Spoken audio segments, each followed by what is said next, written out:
Let's not push it. Yeah. Right, I'm hitting live. Smoke There we comes go. out. Hi everyone. We should be live. You should be able to hear us. Although I don't think this is translating in the stream, we are streaming at 60 frames today. Accidentally. That wasn't my intention. I forgot to drop it to 30. But if it lags a little bit, that's probably why. I'm So, looking a little orange today. it's not the frame's fault. Reduce some of the. Oh, maybe not that much. I can't bloody edit it because the thing keeps moving. Right. Do. Let me move everything to proper place.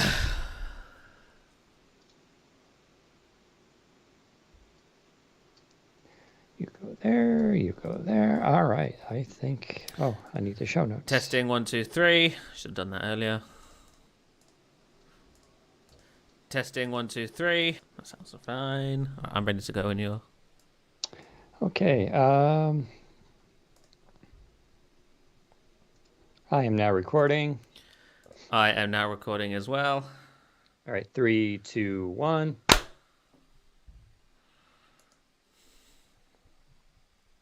Welcome to the Windows Central podcast, episode 220 for April 9th, 2021.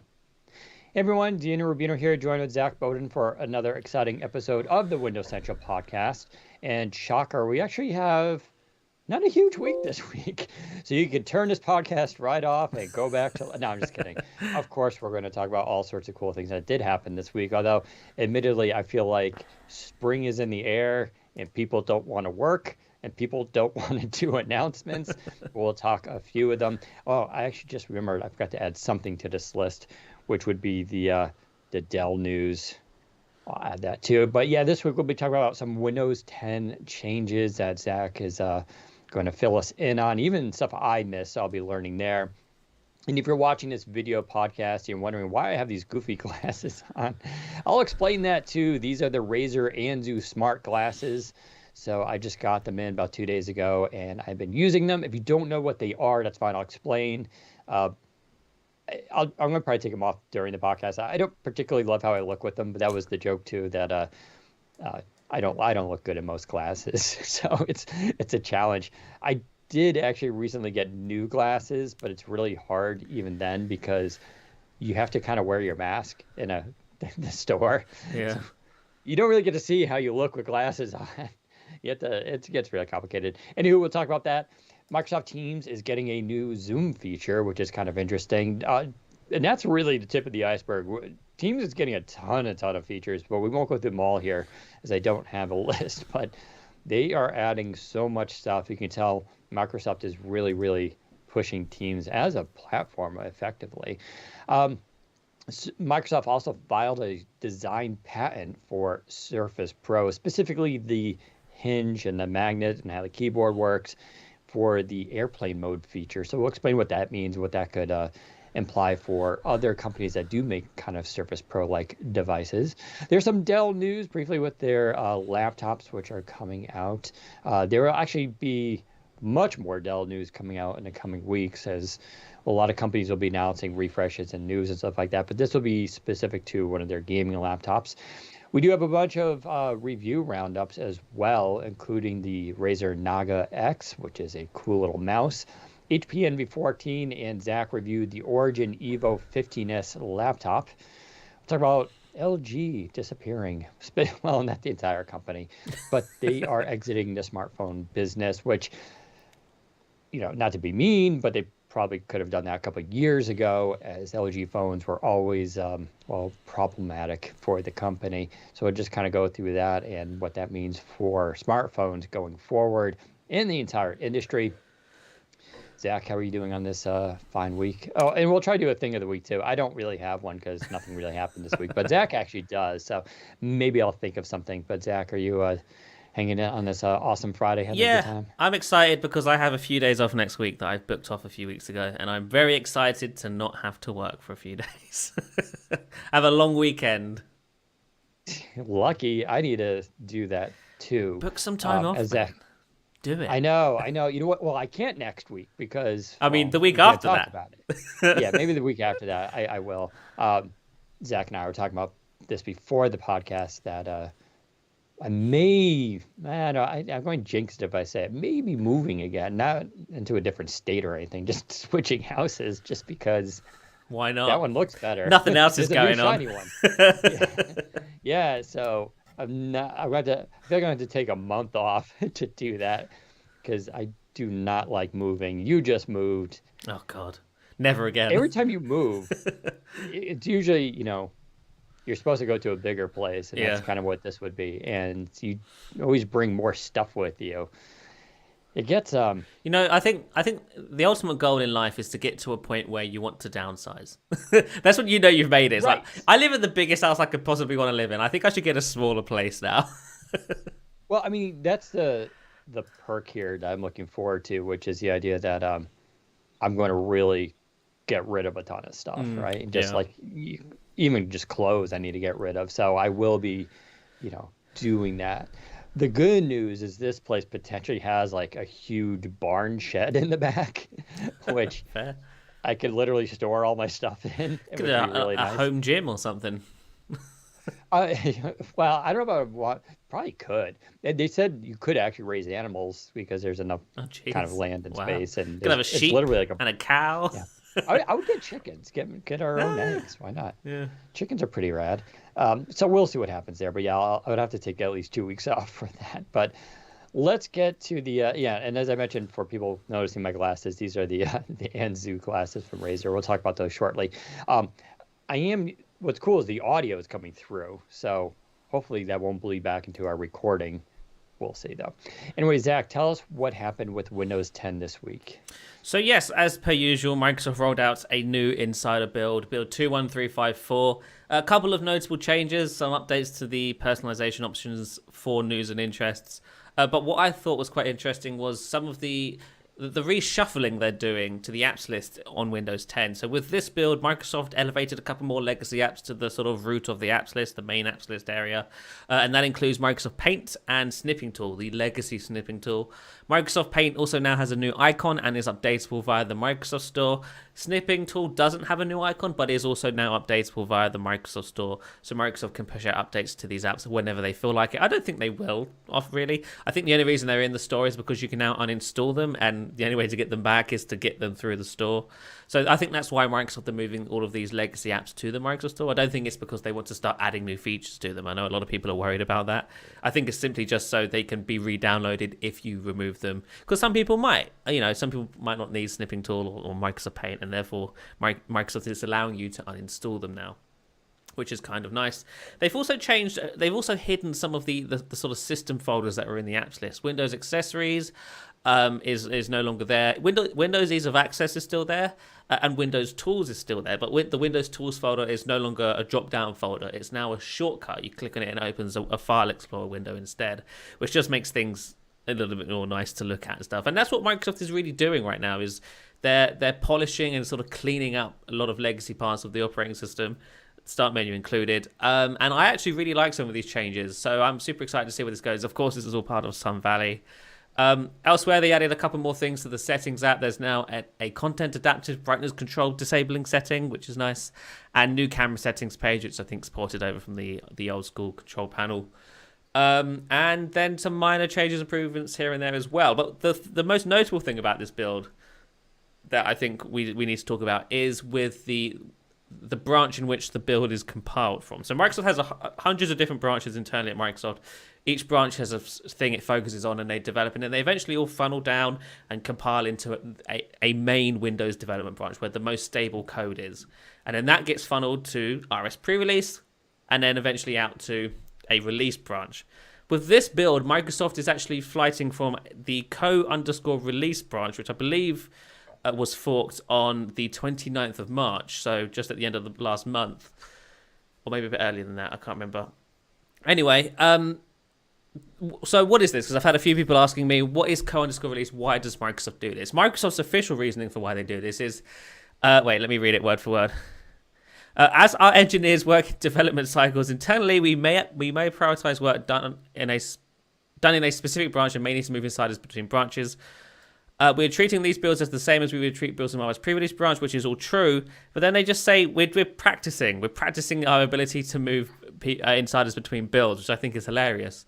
The reason why Microsoft's actually doing this is when Microsoft gets towards the end of a development cycle, they need to start finalizing what will and won't be in the update. So they fork their work over to a release branch, which is co_release. CO is short for Cobalt, which is the code name for the current development semester. So an RTM build will compile from co-release, and when this update goes out to the public, I believe it should be from the co_release branch. But because of Sun Valley, this release cycle is a little bit different. So co_release is just one part of the story here. Microsoft hasn't talked about the other part, which is co_refresh, which is another internal branch running a few hundred builds above this, which has a lot of the new Sun Valley UI stuff and changes and whatnot currently being prepared, and finalized for shipping in June/July to insiders.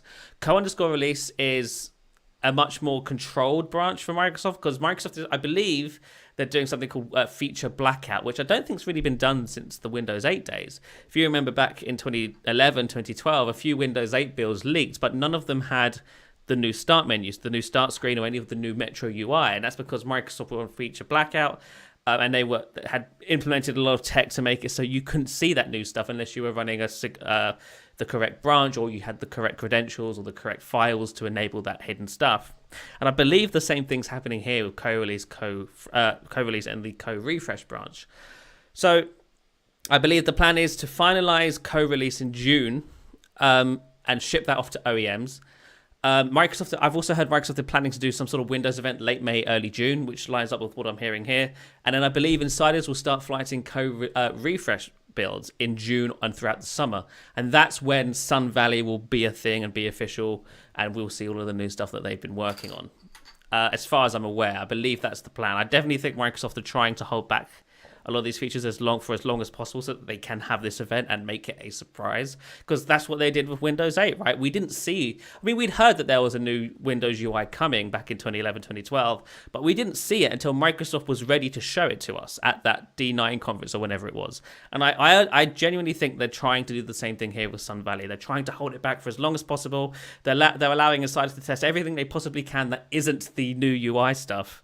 And then come June, they'll be like, here's an event, here's everything that's new. You can start testing it today, and then they will roll out into Sun Valley stuff. That's what I believe they're going to do. It sounds like they're adding a little bit of excitement back to Windows 10. It does, right? Not Yeah. in terms of features and design, but in how they announce things as well. Yeah.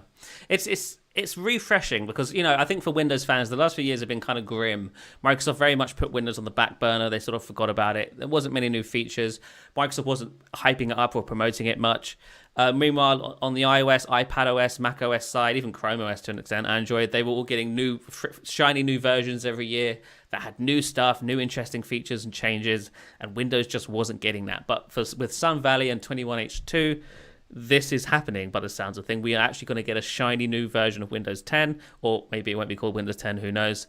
That will, Is it Windows 11? When are they doing Windows 11, Zach? I don't think it will be Windows 11, but I wouldn't be surprised if they try to de-emphasize the 10 in Windows 10. I just call it the new Windows or something.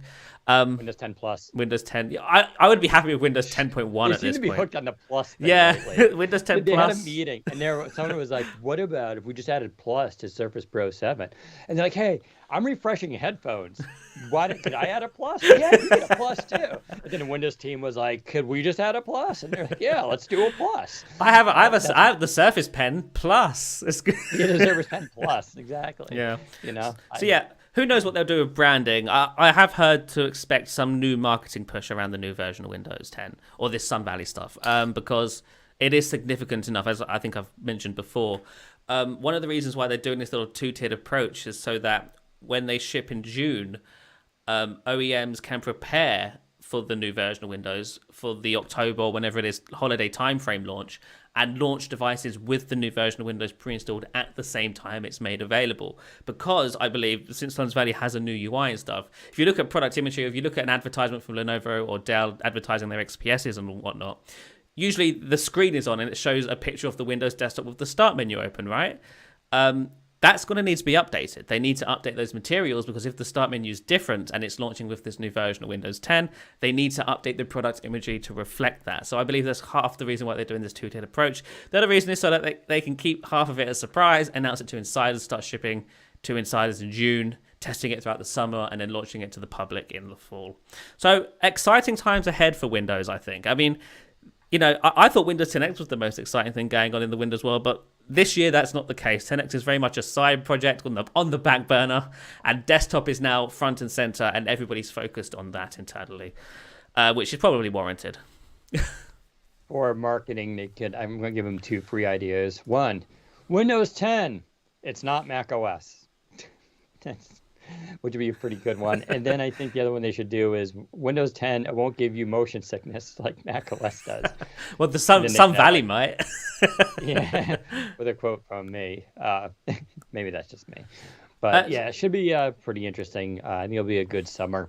As Microsoft tends to do, they like to do rolling announcements. That is, years ago, they would kind of do build, and that was the big event of the year. They would kind of announce some new hardware and software, but now they're spreading it out. So we're going to have a little bit of Surface news probably this spring.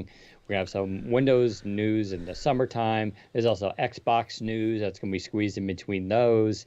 And then, we're going to go through the summer, and then the fall we'll see the more Surface stuff, of course, happen.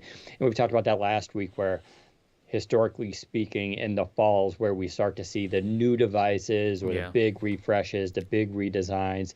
We're still hearing, or you can say, if you've heard this, that Surface Duo version 2 is probably still on schedule. A Surface Pro X refresh, hopefully a Surface Pro 8, which we haven't heard details, but we are expecting a design refresh that may more closely align it with Pro X, or at least adopt some of those features. I mean, heck, HP's coming out with an ARM laptop that has the pen and the keyboard now, and I'm seeing other makers OEMs starting to adopt that same design because it's awesome. Yeah.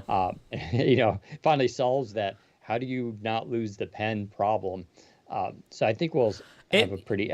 The fall should be pretty fun. I think. Thinking about it, it will be a big year for Surface hardware shipping with Sun Valley, because especially with the Pro 8, I've heard that there are some tablet improvements on the way, which might make the Pro 8 a worthwhile tablet on its own. Yeah. So that's going to be super interesting to see. I assume whatever full hardware is announced will launch with Sun Valley and likely have ties with Sun Valley as well. I think there's definitely going to be a big push to reinvigorate Windows from a consumer and enterprise perspective in the fall, so from hardware and software coming from Microsoft. So someone's asking, do you think we'll see like more fixes and stuff in these builds up until June, or is it going to be nothing until June? I think we're still going to see some new stuff added to these builds. I don't think they're on feature freeze until June. I think we're going to see bits and pieces here and there, stuff that hint at Sun Valley, like as you saw in last week's build or the week before, there was new icons in the File Explorer.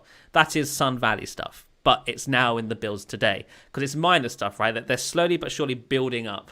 And then I believe what they're just trying to hold back is the sort of significant UI changes, such as the start menu, action center, all of that stuff. But everything else surrounding it can be added to these builds up until June. And I think that's what we're going to see. Like, for example, I know they're working on a much more consistent dark mode for things like the run dialog and copy dialogues and file property windows and whatnot in File Explorer. I wouldn't be surprised if that sort of stuff shows up before June. But the actual significant new UI stuff, new start menu, new action center, new inbox apps, all of that will probably be June onwards. Got it. Sounds exciting. I think the idea of like a Surface Pro 8 with the new, Sun Valley windows for commercials and stuff like that is just going to be a really cool combo. But we'll have to wait and see. Do you recommend to the audience, if they're interested in installing this latest version, the Cobalt branch, or they should do it now? It's still too early. Nah, I think if you're waiting for Sun Valley, you should just wait until June. There's bits and pieces of it in the builds today, but it's not complete yet, and it's still bugging. I don't think it's worth running on your main PC. I think you should wait until June because there will be an event, and there'll likely be a preview made available on the same day, and that will actually have a whole bunch of new stuff in it that you can test, and I think that would be much more exciting for you if you're coming from a retail build. I just want the taskbar, weather, news Yeah, widget. yeah. Honestly, that's actually come a long way since they first announced it. It's a lot better now. It's still web based, which it's not my favorite. It's a bit slow, but it Yeah, works and it looks pretty, which is nice. I'm glad it looks nice. good, good. There you go. Let's talk about what's on my face this week. That should be a new category that we do every week. These are, of course, the Razer Anzu smart glasses. They were announced uh, 4 or 5 weeks ago, maybe. So these are Razer's first accessory smart glasses. They're kind of like Amazon's Alexa glasses, although a little bit different. For one, they do come in two sizes. There's like a small medium. They basically lump it as the same, and then a large. The ones I'm wearing, believe it or not, are the small medium. They're still larger than I would like. And I don't mean necessarily the size of them, which I understand they got to stick the battery and tech in there somewhere. I just mean in terms of width, it still seems pretty wide for me. I obviously have a kind of a tiny head, which is something I'm getting used to as I get older, apparently. Um, but I feel like they could be a little bit smaller. They also come in two different shapes. So these are the rectangular ones, but they also make a more oval style. They retail for $199. They are sold at Best Buy or Razer.com. And these were a review sample that, of course, have been sent. And so what makes them smart? Well, obviously they have Bluetooth in them, and they compare with iOS, Android, or in this case, I'm using with Windows 10.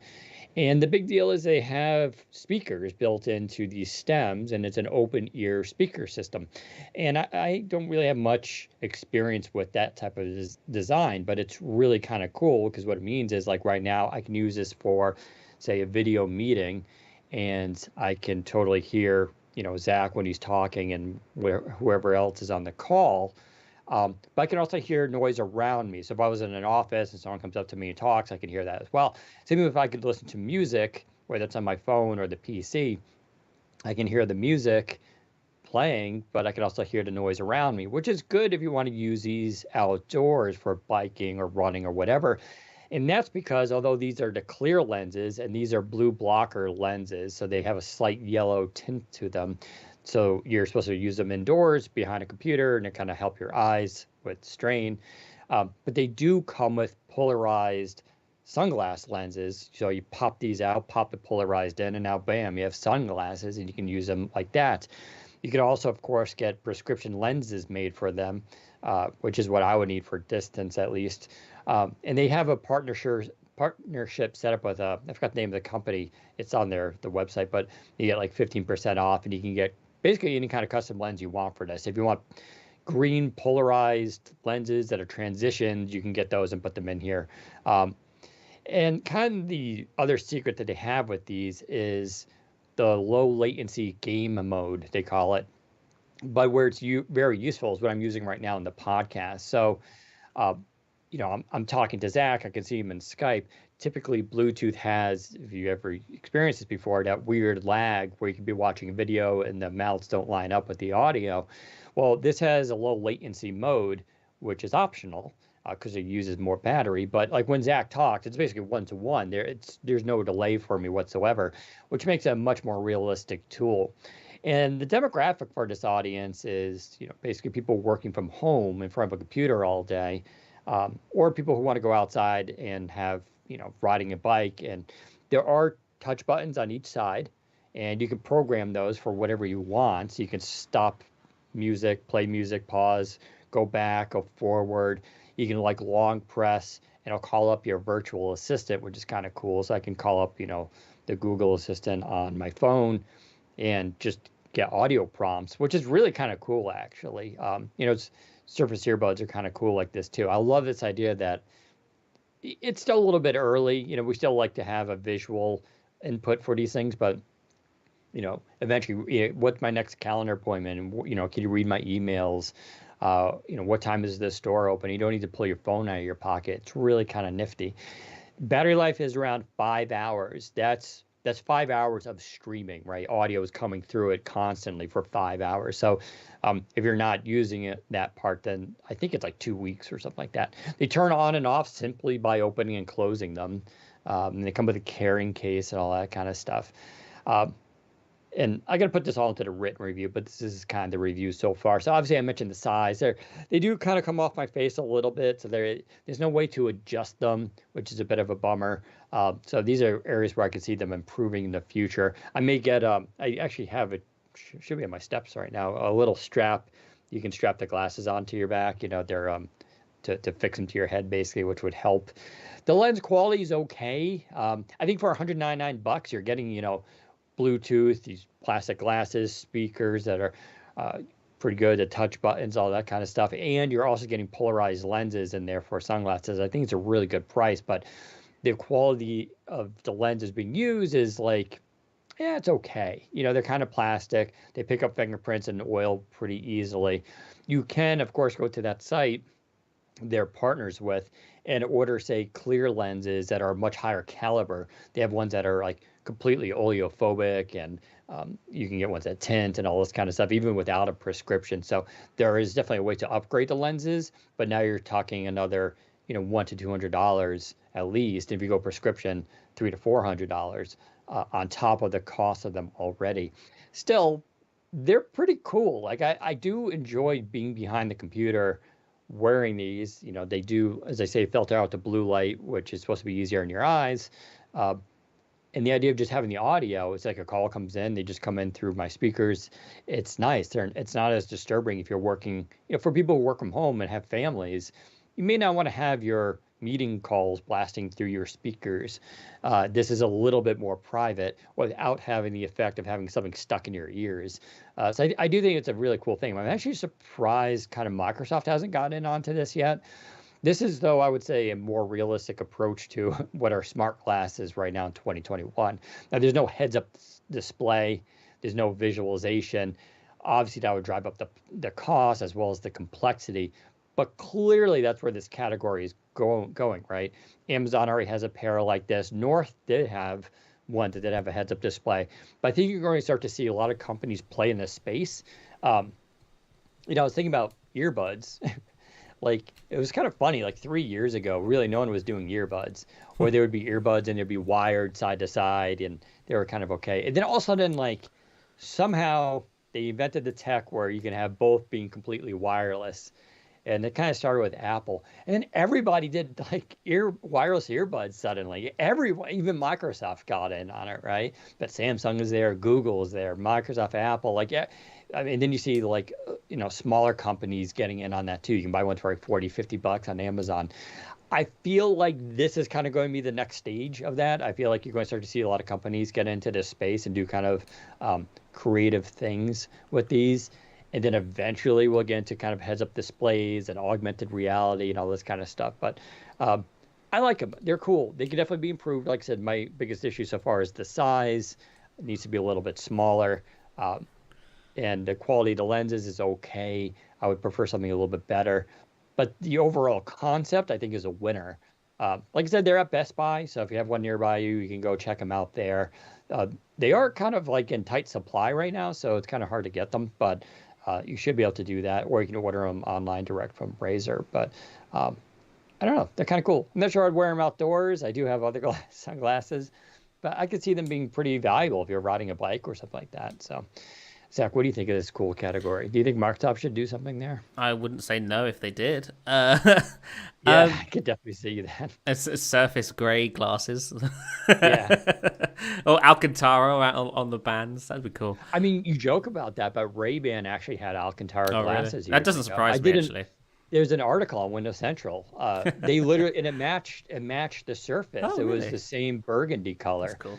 I should have bought them. Yeah. But I don't really like the Wayfarer Ray-Ban style too much, but it would have been hilarious. So yeah, they could do that. Yeah, it would be interesting.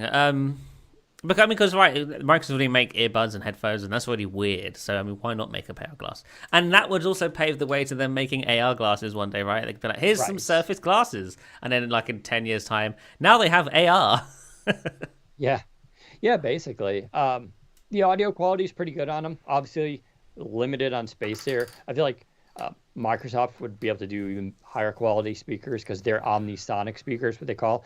I'm still blown away Surface Laptop's audio, like how they're able to get speakers below the keyboard and it's completely hidden, no grills. Like people just do not appreciate the engineering that it took to make that happen. Yeah. But the audio quality is still like it's really, really good. It's the Surface Laptop 4's design. We're getting slightly off topic here, but the laptop 3 design, sorry, or the Surface laptop in general, it's not really changed much. Yeah. Like it's because a lot of people are complaining because the Surface Laptop 4 is expected, and we're expecting the design to be the same. A lot of people are disappointed by that, but I actually think that the Surface Laptop design is fantastic. Like it's perfect in Yes. very subtle ways. Like if you look at it, it looks like a laptop. Sure, maybe the Alcantara is a little bit different compared to other laptops, but if you look at the metal ones, it looks like a laptop. But it's not until you get close to it and feel it and use it that it stands out from the rest of the crowd. Sure, it may not be the best looking laptop, like the XPS 13, I think takes the cake for that. But when it comes to the minute details, the small stuff, laptop is by far the most like perfectly designed and like closely. Just everything is thought about. Like you can tell the Surface team built that device because there's no like gap for the lid to open. There's no antenna lines. There's no like speaker grills. It's all perfectly hidden. Like the fact that the keyboard base on the Laptop 3 can detach from the bottom to get inside and stuff. You wouldn't be able to tell. Like it's so like finely put together. It's insane. It really is. Yeah, I mean that's what I talk about in my review for laptop 3 and 2 and every other one since then, which is they nailed the fundamentals. So Yeah. I'm still going to say the Surface Laptop's keyboard is still one of my favorite keyboards ever The made. trackpad's nice as well. The trackpad is super good. It's a little bit loud. They can make that quieter. Yeah. It does have a loud click to it, but in terms of the accuracy and the way it feels, it's fantastic. The audio is easily some of the best audio of any Windows PC that I've used. It's got a really good webcam, although the Surface Pro and Pro X actually have better web cameras. The display, I dig on the display a little bit because it doesn't have an anti-reflective layer, which I really think they should be doing. But it's still a really nice display in terms of the color balance, the accuracy, the contrast.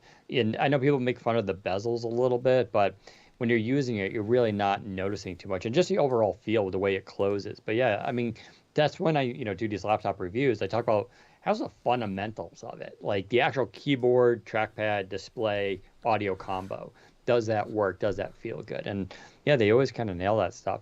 Someone's asking about if I tried the Bose or Amazon glasses. No, I haven't. And I may at some point. And we should talk about that just for a sec because they all kind of do things a little bit different. So the Amazon ones are definitely tied to like Alexa, right? That's like its thing. You can, of course, assign it to other assistants, but like I said, it doesn't come in various sizes. It doesn't come in various shapes. It doesn't have this idea of like popping the lenses out, turning into sunglasses. Much more limited in that regard. And I don't know if it has a low latency mode. It's definitely more like just general glasses to interact with Alexa, if that's the thing.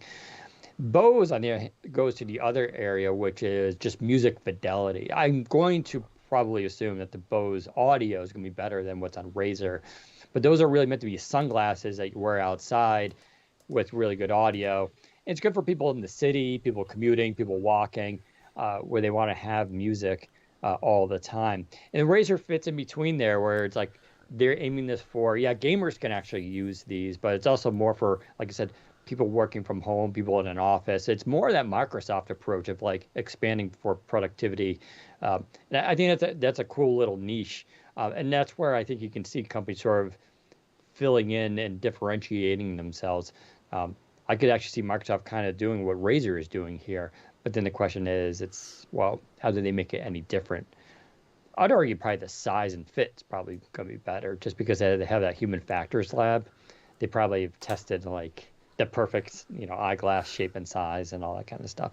But I'll have more details on this probably next week in a written review. But that so far is my. And if you have any questions about them, hit me up on Twitter, and I'll try to get them into the review. But that is the Razer Onzus. So let's talk about Microsoft Teams real quickly. I mentioned on the outset of the podcast, there's a ton of stuff being done on Microsoft Teams. We're just going to talk about one of them because it's, to be honest, the only one I've been following.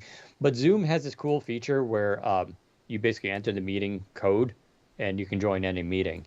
Microsoft's been kind of experimenting going down that route. There's Skype now where you can create a Skype basically meeting with someone. It generates a link and it'll do the same thing. But this is now with Teams, and you can get a meeting code.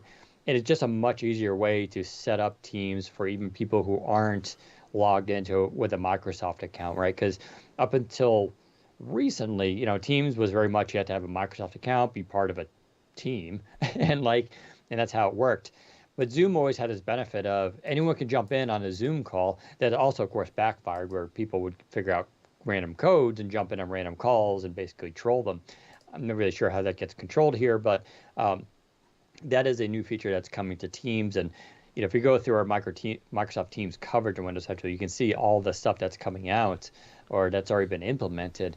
It's clear Microsoft is putting a ton of effort into, meeting the shortcomings against things like Slack and Zoom. And I think this is a big feature that is going to, increasingly make Teams a better app, even if I do think fundamentally the platform could be better itself. We talked about that a couple of weeks ago. A lot of people use Teams. Microsoft is having a lot of success with Teams. How many people use Teams because they genuinely love it? I'm not sure. There's definitely a lot of people using Teams because their IT manager signed them up to use Teams, and now they're forced to. But that's a different thing altogether. But I think when it comes to sort of the, the actual way it works, it could probably be a little bit better. But now we're getting into a more technical discussion about what Teams could be like. Let's have a little bit of Surface patent news. This kind of came out today. So, there's a ton of patents and Microsoft files. This, in a sense, isn't unique or different. And when companies create new hardware, we always see patents usually come out. And sometimes they're, prescient, right? They're the things we're going to see coming out or may come out. Like we've seen Microsoft experiments with and patent a modular, what looks like a Surface Studio. And in fact, before Studio came out, we thought, oh, maybe that's what they're building is a modular PC, which in of itself would have been unique, different, and fitting in that whole concept that, the Surface team only kind of creates new variants of hardware, not just the same thing. Now, Studio is obviously very different already without the modularity, but we haven't actually seen much in that space. Although there was modularity added to Surface Hub 2. That whole computer in the back pops out. You can literally just pop out. I just hit my mic. You can pull out the processor and swap it out. So they are looking at modularity. If you look at, of course, Surface Pro 7 Plus,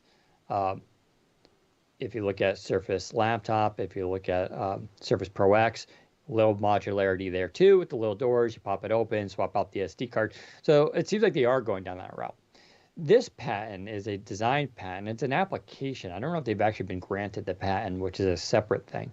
You can basically file a patent for anything. Doesn't mean you'll get it. But this is a design patent. It's already for something that's been out there. So that's another thing. You don't need to always patent something that's not real, that may come. Sometimes you can patent things that already exist. And one of the things they're patenting here is the actual magnetic hinge that's used to connect the Surface Pro's keyboard to the Surface Pro, and how it allows that keyboard to flip backwards onto itself into what they call airplane mode. This is different from airplane mode where you disconnect from the wireless networks. This is literally, and I have a picture of it, it's in the article, where you flip the keyboard behind and then the kickstand rests on top of it. And it is used primarily on airplanes where you have a small little tray. That's always been the benefit of the Pro Series is you can carry this thing around with you, flip it around and use it on an airplane and you can still view it. And it's a very stable system too. In fact, it's more stable this way because it's actually the triangle, which is, in terms of engineering, it's one of the most stable designs you can actually do. Of course, I use it on my lap late at night on the couch when I'm going to watch a video. It has the benefit of you're now closer to the device itself. And I tell you, that couple extra inches that you gain from flipping the keyboard around matters when you're watching a video. It definitely is a more immersive thing. So they've basically applied for a patent for that thing, which is kind of neat. Why would they do this? Well, it's a unique design that they basically invented. doesn't mean that Lenovo or HP or Dell, if they ever want to make a Surface Pro, can't now do it. Of course not. Uh, Presumably, Microsoft makes deals with these companies. And sure, technically, Dell may need to license the patent to make that happen were they to be granted this. But then Microsoft can then take money off elsewhere, and basically negate the value of it because it's a partner with Dell and they want Dell to make these things. You know, the biggest compliment to Panos and the Surface team is when Dell, HP, Lenovo, and others want to make their own kind of Surface Pro device. Microsoft isn't trying to prevent companies from doing that. That said, they don't want a company like Apple to necessarily do this either. Apple's had a lot of success with the iPad and iPad Pro. It still really is the only tablet, the true tablet system out there right now. I know there are Android ones, but let's be honest, that market is strictly iPad. And they've been slowly turning their device into Surface Pro, but in their own way. And it's still kind of goofy, right? Surface Pro always has a kickstand built in, and that's so critical to the experience of what makes Surface Pro awesome. And especially with a keyboard. They have the Magic Keyboard, and it's a neat system that relies heavily on magnets. It doesn't work well in your lap, though. It's very good if you want to use Surface or iPad Pro on a desk, like a computer. As soon as you want to take it to your lap on an airplane, it gets very clumsy. And the last thing they want to do is have Apple go, "Oh, we've got a kickstand or magnetic keyboard attachment now. So this is a way of protecting that. But, when you engineer and create devices, you're always supposed to patent things. I'm surprised they actually didn't do this earlier. Yeah. Because you always want to lock in that design so no one could just rip you off. It's a form of IP protection. And this isn't the first time we've seen patents from Microsoft in this regard. And there's a ton of patents around, of course, Surface Duo that are out there as well. So, I don't think it's going to matter, to the audience here. I just think it's kind of cool. And it goes to show you, the Surface Pro's design is still, I think, one of the biggest, most important innovations in computing that we've had in terms of form factors. There's just nothing like it. And it's just still so good. And my favorite feature is the fact that the keyboard is angled. I just love typing on Surface Pro and Pro X because of that. But I don't know. You have any thoughts about patents, Zach? Not particularly. I do find it interesting that they've decided to patent this. Right. After so long as well. Maybe they're worried that Apple is going to try and copy that design. Although Apple kind of really does it, right? With the iPad, not the Magic Keyboard, the one that came before that. You could flip it around. I'm sure you could. I guess maybe the patent's more about the kickstand connecting to the back of the keyboard rather than just flipping something around. Yeah, the airplane mode with the keyboard flip back is part of it, but it's really about the mechanism of how the keyboard attaches to the base and allows it to flip either way, to cover the display or flip back into this airplane mode with the kickstand open. Yeah, I don't know. It's interesting stuff. Who knows how patents work? I'm just glad I never have to file patent. My God. Yeah. Talk about tedious. Yeah. But you can go read that. We do have the link for it up at Windows Central. So, quickly, Dell news. So Dell, actually, I forgot the exact model here. So Dell's been doing some cool stuff. Probably this is really for the AMD fans, since I've been I'm glad AMD's involved with laptops, and they're definitely making a push now. I've also said there's a lot of hype around AMD and the performance. They are very good. In fact, I was just using the Asus ROG Zephyrus G14, which I would argue is one of the best value gaming laptops on the market with a Ryzen 9. Just a really cool laptop. So the big news here is Dell is basically offering more AMD Ryzen options. So Dell's G15, there's a Ryzen edition now. This is sort of a Dell gaming laptop. It's not their high end, which is Alienware. This is a little bit below that.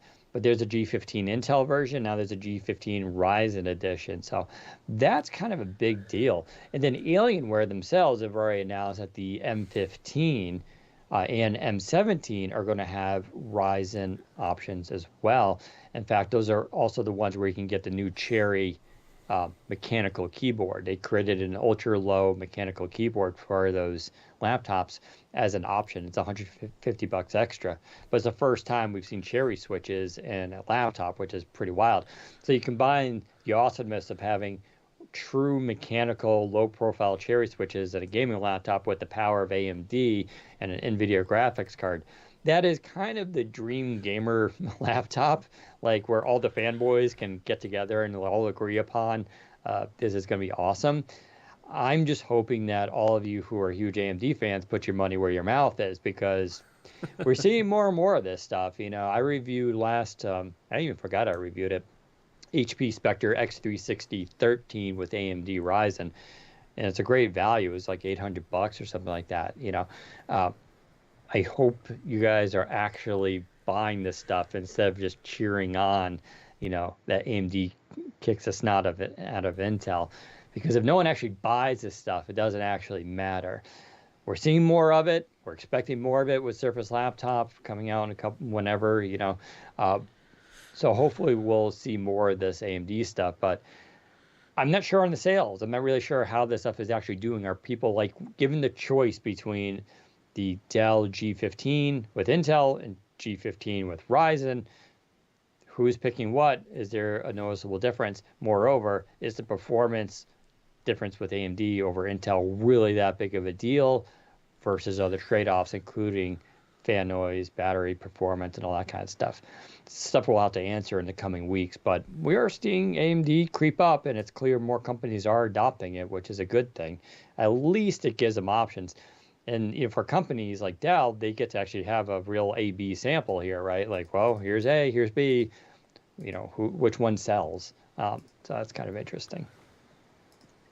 And then let's see, what else do we have? Let's talk about quickly LG. So, LG announced this week that they're exiting mobile smartphones. Sad. Yeah, the writing's been on the wall for a long time. They just could not compete with Samsung. It is telling, though. Obviously, a lot of people on this podcast that listen to this podcast are Windows Phone fans, and always, curse Satya Nadella for killing it. But I've always said, the reason why he killed Windows Phone was because no one bought it, and that's the hard truth. And it goes to show you that how difficult this market is. Microsoft is did exit. They're kind of back now with Surface Duo, but it's a very different approach and different angle. It's not a mass selling device. LG is one of those companies you wouldn't think would exit the market. They make the displays for a lot of companies. They make a lot of I believe they do a lot of the RAM stuff and components for other companies. They obviously have a big history in electronics. They should be able to have done this, and they've always kind of created unique devices. But here we are, and they're leaving, and a lot of it's because they would create a radical new design, and it, really kind of everybody gets, wow, that's interesting, like the wing, that flips around. But then, the next generation, they kill it, and they completely reverse themselves. They had a modular phone a couple of years ago, and it's like, whoa, that's different, that's cool. The reviews came out a little bit mixed, but still an interesting idea. And then instead of following through and approving it, they're like, okay, we're not doing that anymore, and here's a new phone. And it was just like, wait, what? I think it was that issue of commitment to whatever it was they were trying to do to be disruptive. Samsung used to be like this kind of too. Samsung, you'd buy a phone and would have 300 new features in it. Some worked and were cool, some were goofy and didn't. But instead of following through, they were just the next version, get rid of half that stuff and do some other stuff. And it was just dude, guys, slow down. You can at least argue now, Samsung they have their formula down. Yeah. Right? The last few Notes or Galaxies have been pretty consistent in terms of what we can expect. Minor improvements up, but they've really kind of gotten their stride. LG never got their stride.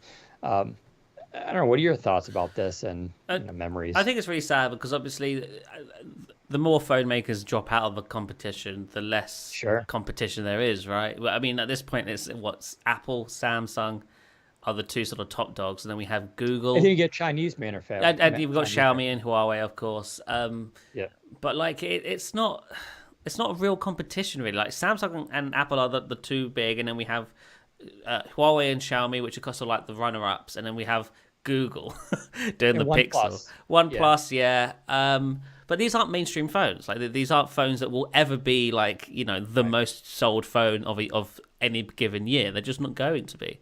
Huawei could do it if they weren't banned by the U.S. government. Right. Um, They were definitely catching up to yeah, Samsung. yeah, and Xiaomi's more on the level of OnePlus, I think, in my opinion.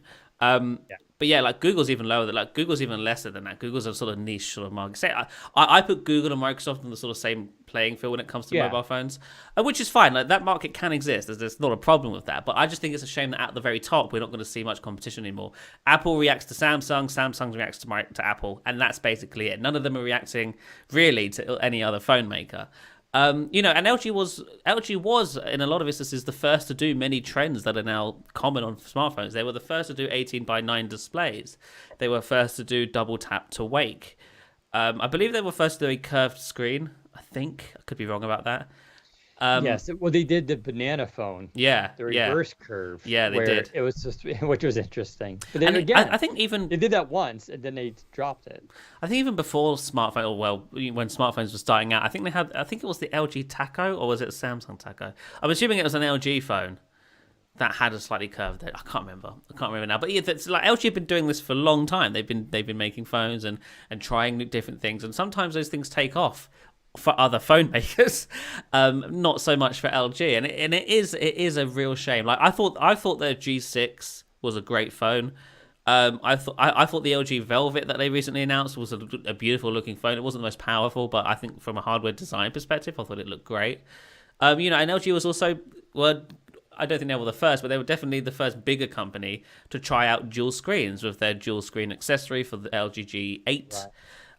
They were doing dual screens a full year, maybe longer, before the Duo was even announced. They've seen this idea that, doing two things at once makes sense on the phone, and were trying it with their accessory. It wasn't the most elegant solution to it, unlike the Duo, but it was. They clearly could see this idea that Microsoft also has caught on to. So yeah, it's really sad. And the problem, the saddest thing about it is that I think more companies are going to follow. I don't think LG is the only one. I do think we will slowly but surely see these companies fall out. It could be next.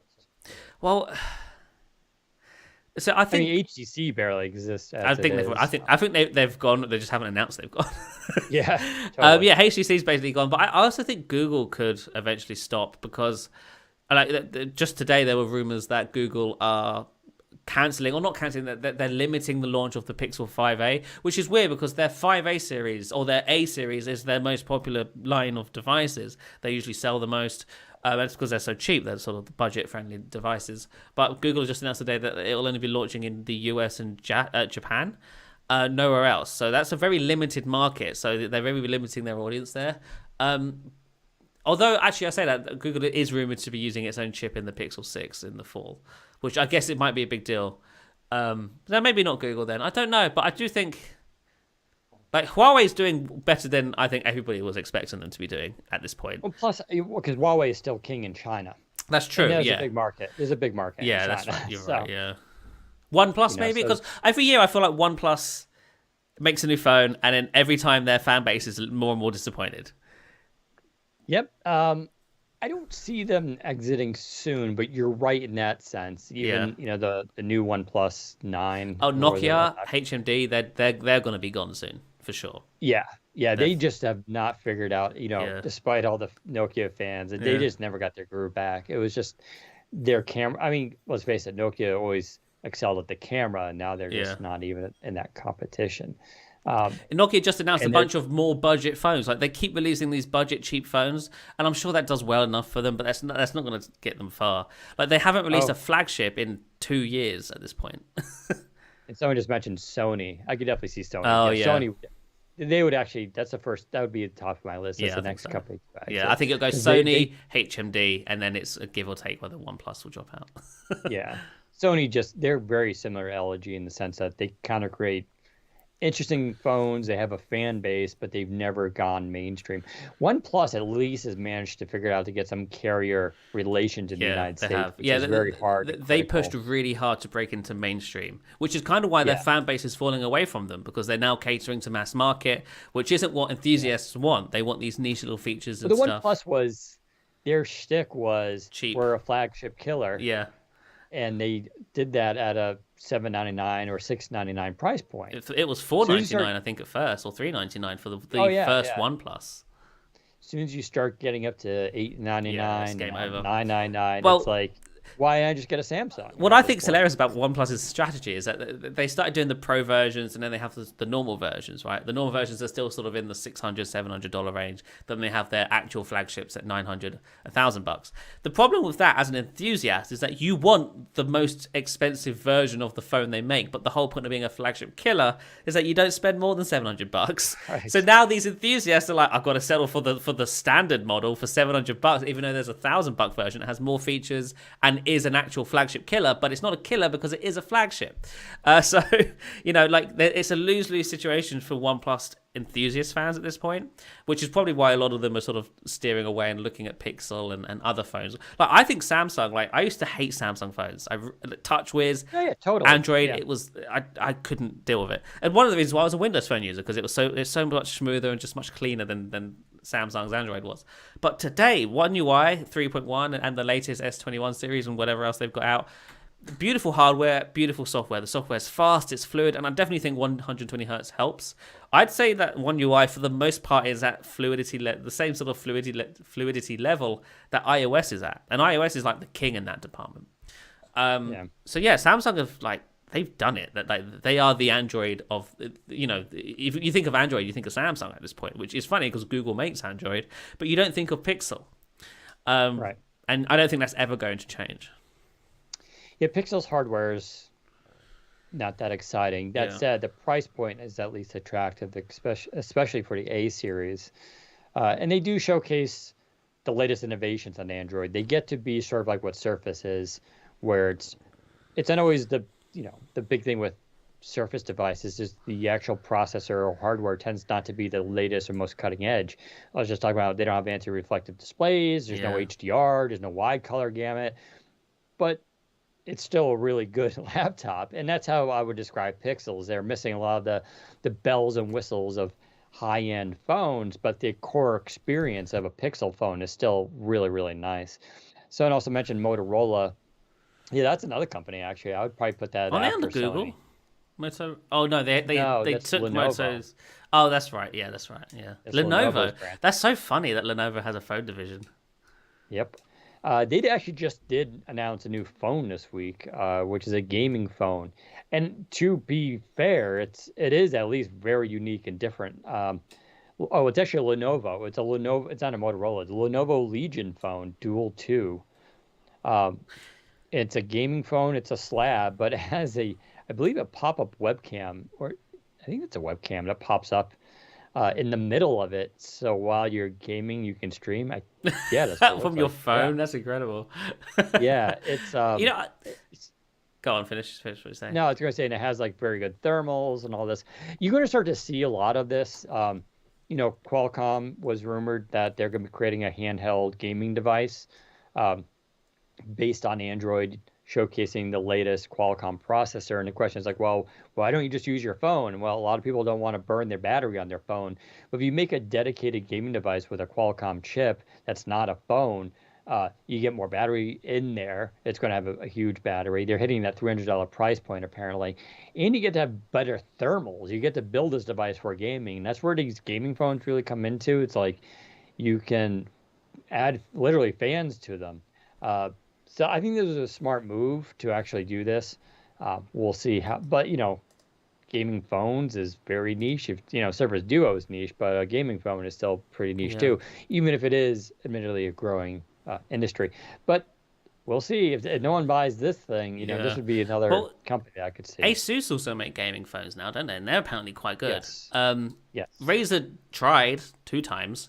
It is weird that Yeah, I feel like Razer's. Razer was the first Yeah. one to actually do the Maybe if they gaming tried phone. again, because I think they might have been too early. Because I think back then I think the they laid off most of that team. yeah, which is just shame. I really because I remember that they bought Next Bit or Next Robin I Next can't remember Robin, the yeah. Next Robin, and I think they basically took that design and turned it into a gaming phone. Correct. I really And think they even could brought have. over some of that. They should have. They Yeah. should have gone for a third version. They should have tried one more time. They should have. The Razer phone was a cool phone. It was a cool It was idea. big, Yeah. but like the audio was great on it. It was. I still have one. I mean to find it. It I had don't know it where had it a is. 120 hertz display, I believe, as well, which was one of They the were the first first. ones. Yeah, Yep. And man. they had some really neat stuff with it. The downfall was the camera. Well, Everybody but was it so always is. like, It always is. Unless it's a Samsung or Google or an Apple device, the camera yeah. is almost always the failure point for most people. Like, I think Sony might be up there because Sony apparently put a lot of that special tech into their Well, smartphone they make cameras. Sony sensors. They Right? make the Yeah. sensors, Exactly. so they at least have a leg up there. But But they Nokia, don't. They're LG, although the G6 had a good video camera, I remember people praising the video sure. camera, but I don't think it was very good at stills, which is usually the And case. LG was really known for using a DAC Yeah, that's true. for Yeah, audio, yeah. which where people were really audio enthusiasts It's really it's appreciated. such a shame because the Lumia was up there in the camera department. I feel like the Lumia was the best camera before having the best camera was that important. Totally, 100%. Like I still remember when the Lumia 920 came out and the emphasis was on low light photography. And I literally had iPhone people start arguing with me that, like, who takes photos in the right, dark? And it was like, and of course, Nokia's argument was, it's not you're taking pictures in the dark. You would be at night in a yeah, restaurant, you're out. out with your friends, or out and about in the city, and you want to take a photo. Their camera would do it. It was a Yeah. really dumb counter argument that they were trying to make. But you're right, they were ahead of the curve before having. Back then, people still had little portable Yeah, cameras. yeah. That's what they would Or they were use. dealing with an iPhone 6 camera, which was absolute Yes. garbage. Yep. It was. I mean, people always like to think that Apple nailed photography. They didn't. It wasn't It until wasn't much until the later in iPhone 10 at series. the earliest, I think. Yeah. Yeah. Yeah. Yeah. There was a lot more hype. But that's always the case with Apple, right? I told you the biggest Apple fanboys are the Windows users because they don't use it. They just see other people talking about it on social media and they just parrot the talking points and feel like, wow, it must be absolutely a transcendental experience. And Yeah. yeah, the M1's fast, but it's not that big of a deal. Like, I don't know. Doesn't change the fact Uh, that macOS is still a crapshoot. yeah. Well, I mean, it was funny with Mac OS when it does an OS update. It takes a long time. Yeah. Even for security Oh, features, yeah. when it reboots, Yeah. it actually does It takes forever. a Mac OS update, even for basic things, is very much like what feature updates were for Windows 10, where it reboots and you actually get the screen And and it takes 15 minutes or It's whatever. crazy to me how the media doesn't complain about this. The media is quick to jump on Windows Update and how poor Windows Update is. Mac OS updates are 10 times slower, they're 10 times more intrusive, they're just worse in every way. Yet for some reason, Mac OS gets a pass. They get a ton of passes. Yeah. I mean, the head of Apple just this week was talking about like why they don't allow people to sideload apps on their iPhone and iOS. Well, it's a security issue and all this kind of stuff, and we want to protect our customers. And it's like, okay, you could see that argument up until the fact that they have this thing called Mac OS, which does allow you to install any kind of app. So what? You can have a very insecure platform with Mac OS, but when it comes to the iPhone, now it's like, well, now we care about security. It's like, come on. Like, you can make both arguments and, hey, we think phone is important and we prefer to this model, but it really comes down to money. Apple is the same reason why Apple is not gung-ho about PWAs, because a PWA undercuts the store. You don't need a store for app distribution. But every time an app goes through the Apple Store, they get a commission. You know what really ticks me off? There was a game this week that just came out, something Cove. I forgot the name of it. It's now out on Windows, Xbox, and Nintendo Switch, and it had been previously on iOS. And so I was going to go check it out on the iPhone. They put the game behind their stupid gaming subscription. I forgot the name what they call it. Yeah. Yeah, Apple Arcade. I understand having it as part of Arcade, but you literally cannot try or even buy the game without Apple Arcade. Yeah. Microsoft doesn't do this. So if you look at Game Pass, you pay your $15 a month or 10 whatever for the Ultimate. You can go play Doom Eternal for free. I'm putting in quotes, of course, because you're renting it basically. But say you don't want Game Pass, you just want Doom 3. pay for it. There you go. Click buy. It's now yours, Yeah. and it's forever yours. You have that option. I was infuriated that like you can't even try this game without Apple Arcade, let That is alone weird. buy it. Yeah. That is just, and again, so talk about getting a pass. Apple gets a pass on so much just stuff that's just not great for customers. But because, people are such big fans and they appreciate everything else Apple does, they literally let it slide. But it is annoying. So we really got on a side tangent there about phones. But I guess the bottom line is, if you thought Microsoft had a hard time in phones and mobile, well, a company like LG is also Yeah. having trouble, and Sony, Motorola probably are too. So and HMD with Nokia. So, but it is weird, and you mentioned this at the beginning, how crucial smartphones are to our daily lives. They're literally the first thing that people pick up in the Yep. morning. Up until recently, people were upgrading them every year or two. It's really tapered off now. Now the average upgrade cycle is 3 years because, and I've said this numerous times, that the smartphones are effectively pretty boring at this point. You do get cool stuff now. New folding phones are really kind of cool. Dual screen phones are neat. Gaming phones are cool. Like so, you are getting these sort of niche use cases and coming out with new form factors is very interesting. One of those, both of those, a couple of those may turn to mainstream uh, features later on. But right now, it's still the king is slab phones, and they're completely boring. The cameras are ridiculous now. They're all really, really good. They all do night modes. They're all fine. Um, Battery life, performance, they're all kind of the same.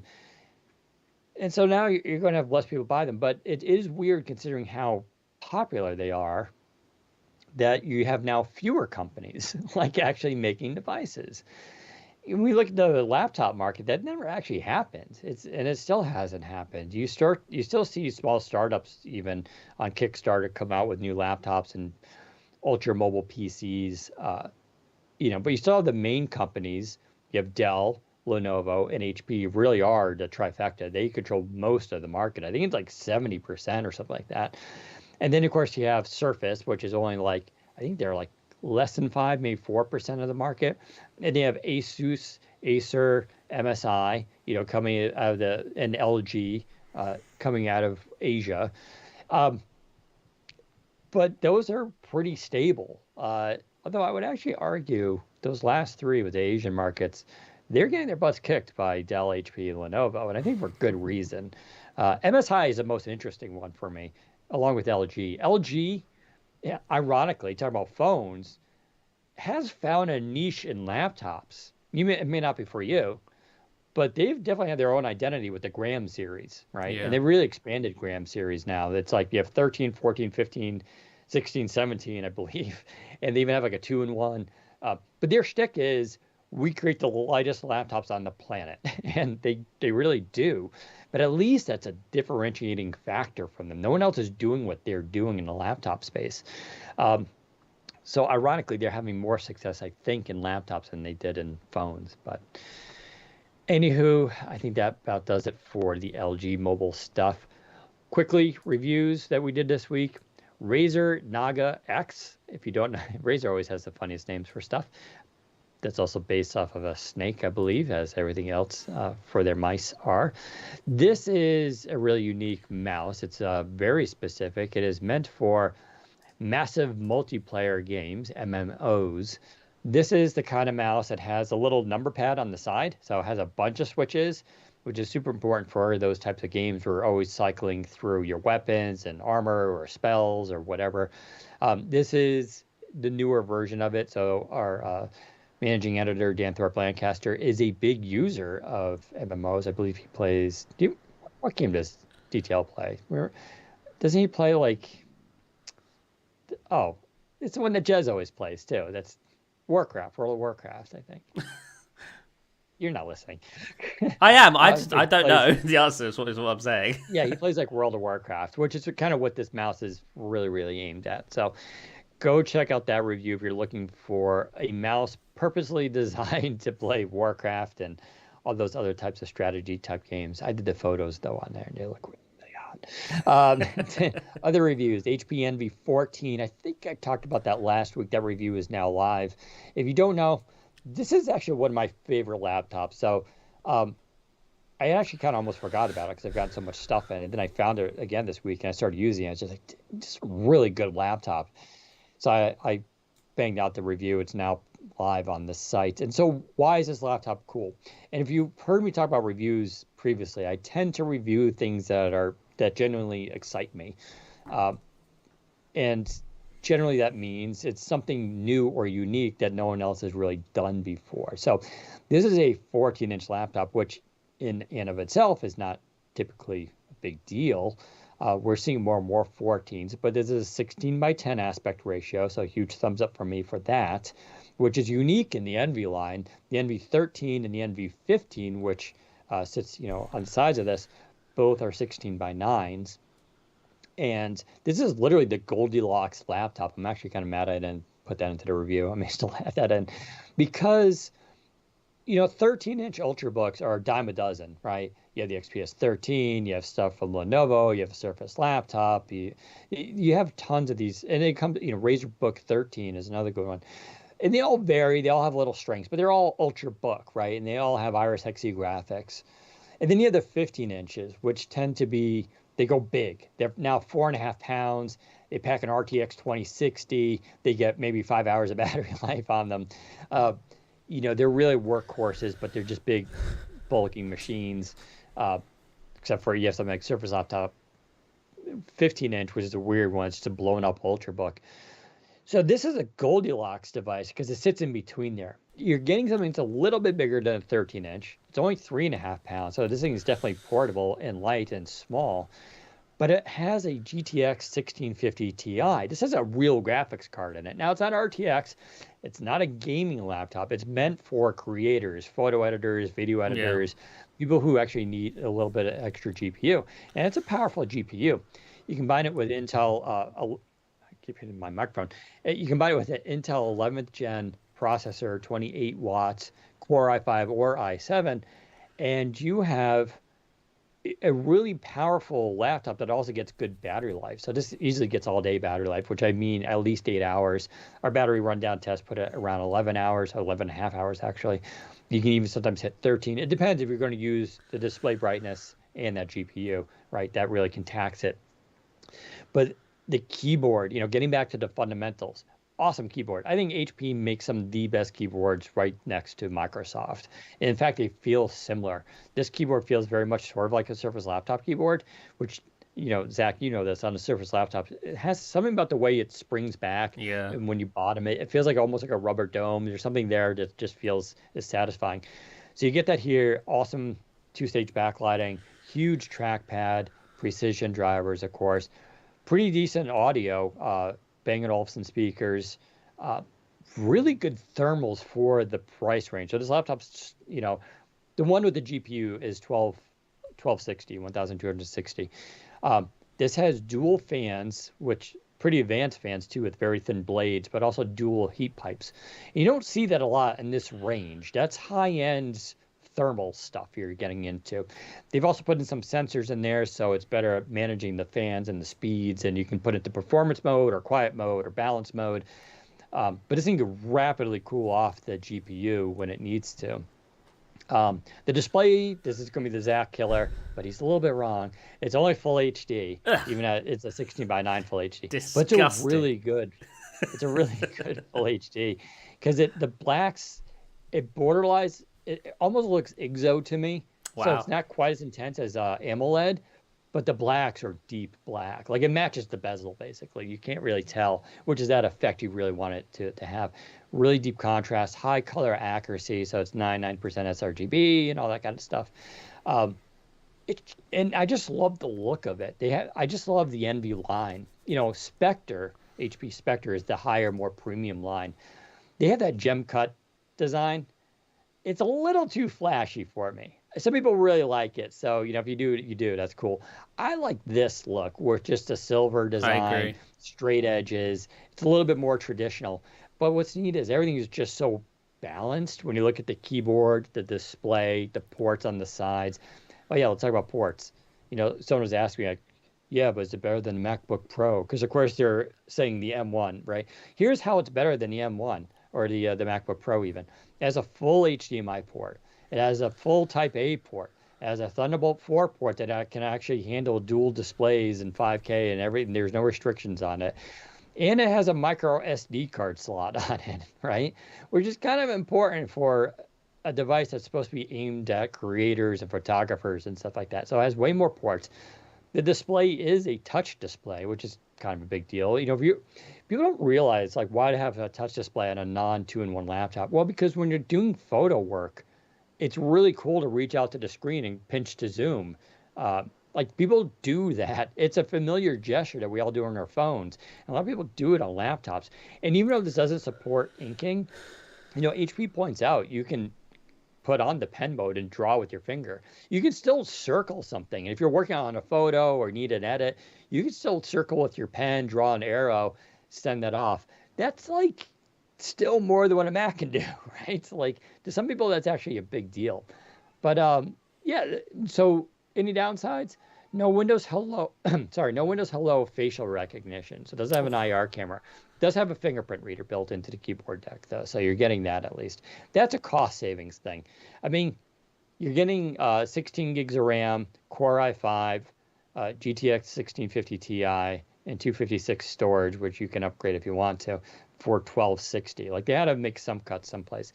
I also did notice coil whine on this. Now, coil whine, if you don't know, has to do with the vibration frequency of some of the components in a laptop. It's really hard to control for. This coil whine is not the high-pitched noise that some people hear that really bugs people. It's a high-pitched whining noise. And you're like, what is that? This is more of a crackling kind of. Oh. Well, yeah, you just hear it every once in a while. Yeah. So the laptop 3 I had suffered from, I think, a similar kind of coil whine. It's very common. Yeah.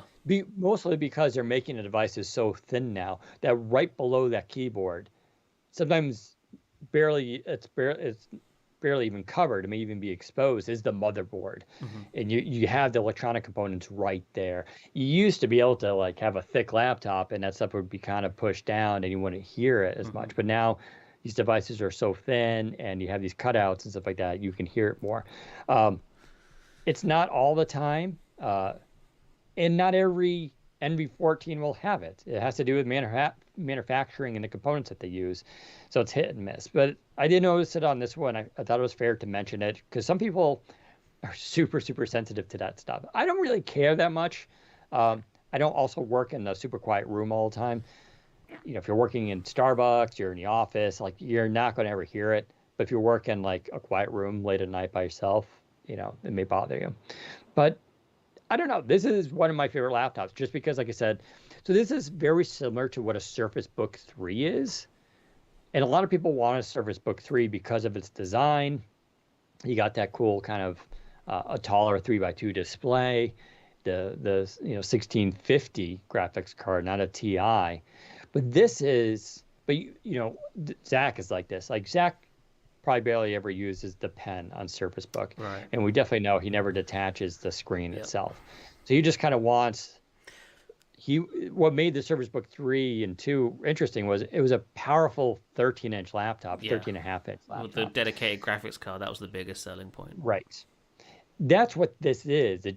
It's not a 2-in-1. It doesn't support pen, but you're actually getting a more powerful CPU, a more powerful GPU, and it's $700 cheaper. So it's like, if you want that with the portable form factor, this is that device. Like, I really, really like this thing. Now, I also wish it had 4G or 5G, but now I'm just, I get it. They're trying to keep the cost down. I also wish it had an option for a 4K display. I feel like they should have at least. They should have options, right? Like, especially for enterprise grade devices, definitely should have options. Yeah. Yeah. So, that's an easy fix. They could actually introduce a 4K option at any time, and they may, if this does well. But like I said, it's the Goldilocks of Envy laptops. 1260, they do sell them. That model is sold at Best Buy, so you can go check it out yourself. I always encourage people with Best Buy because, you can buy it, try it, and return it, right? It's really simple. Hmm. If you don't like the specs I just read off, you can go to HP.com and you can configure it. You can put up to 2 terabytes of storage. You can go with a Core i7. You can also choose a non-touched matte display if that's your preference. So you can get 8 or 16 gigs of RAM. They also do make a model without the GTX card, which starts at like $1,020. So if you don't need a GPU, you just want a 14-inch laptop, that's your choice too. But go read the full review. I put all the benchmarks in there and a lot more detail in there, but it's kind of cool.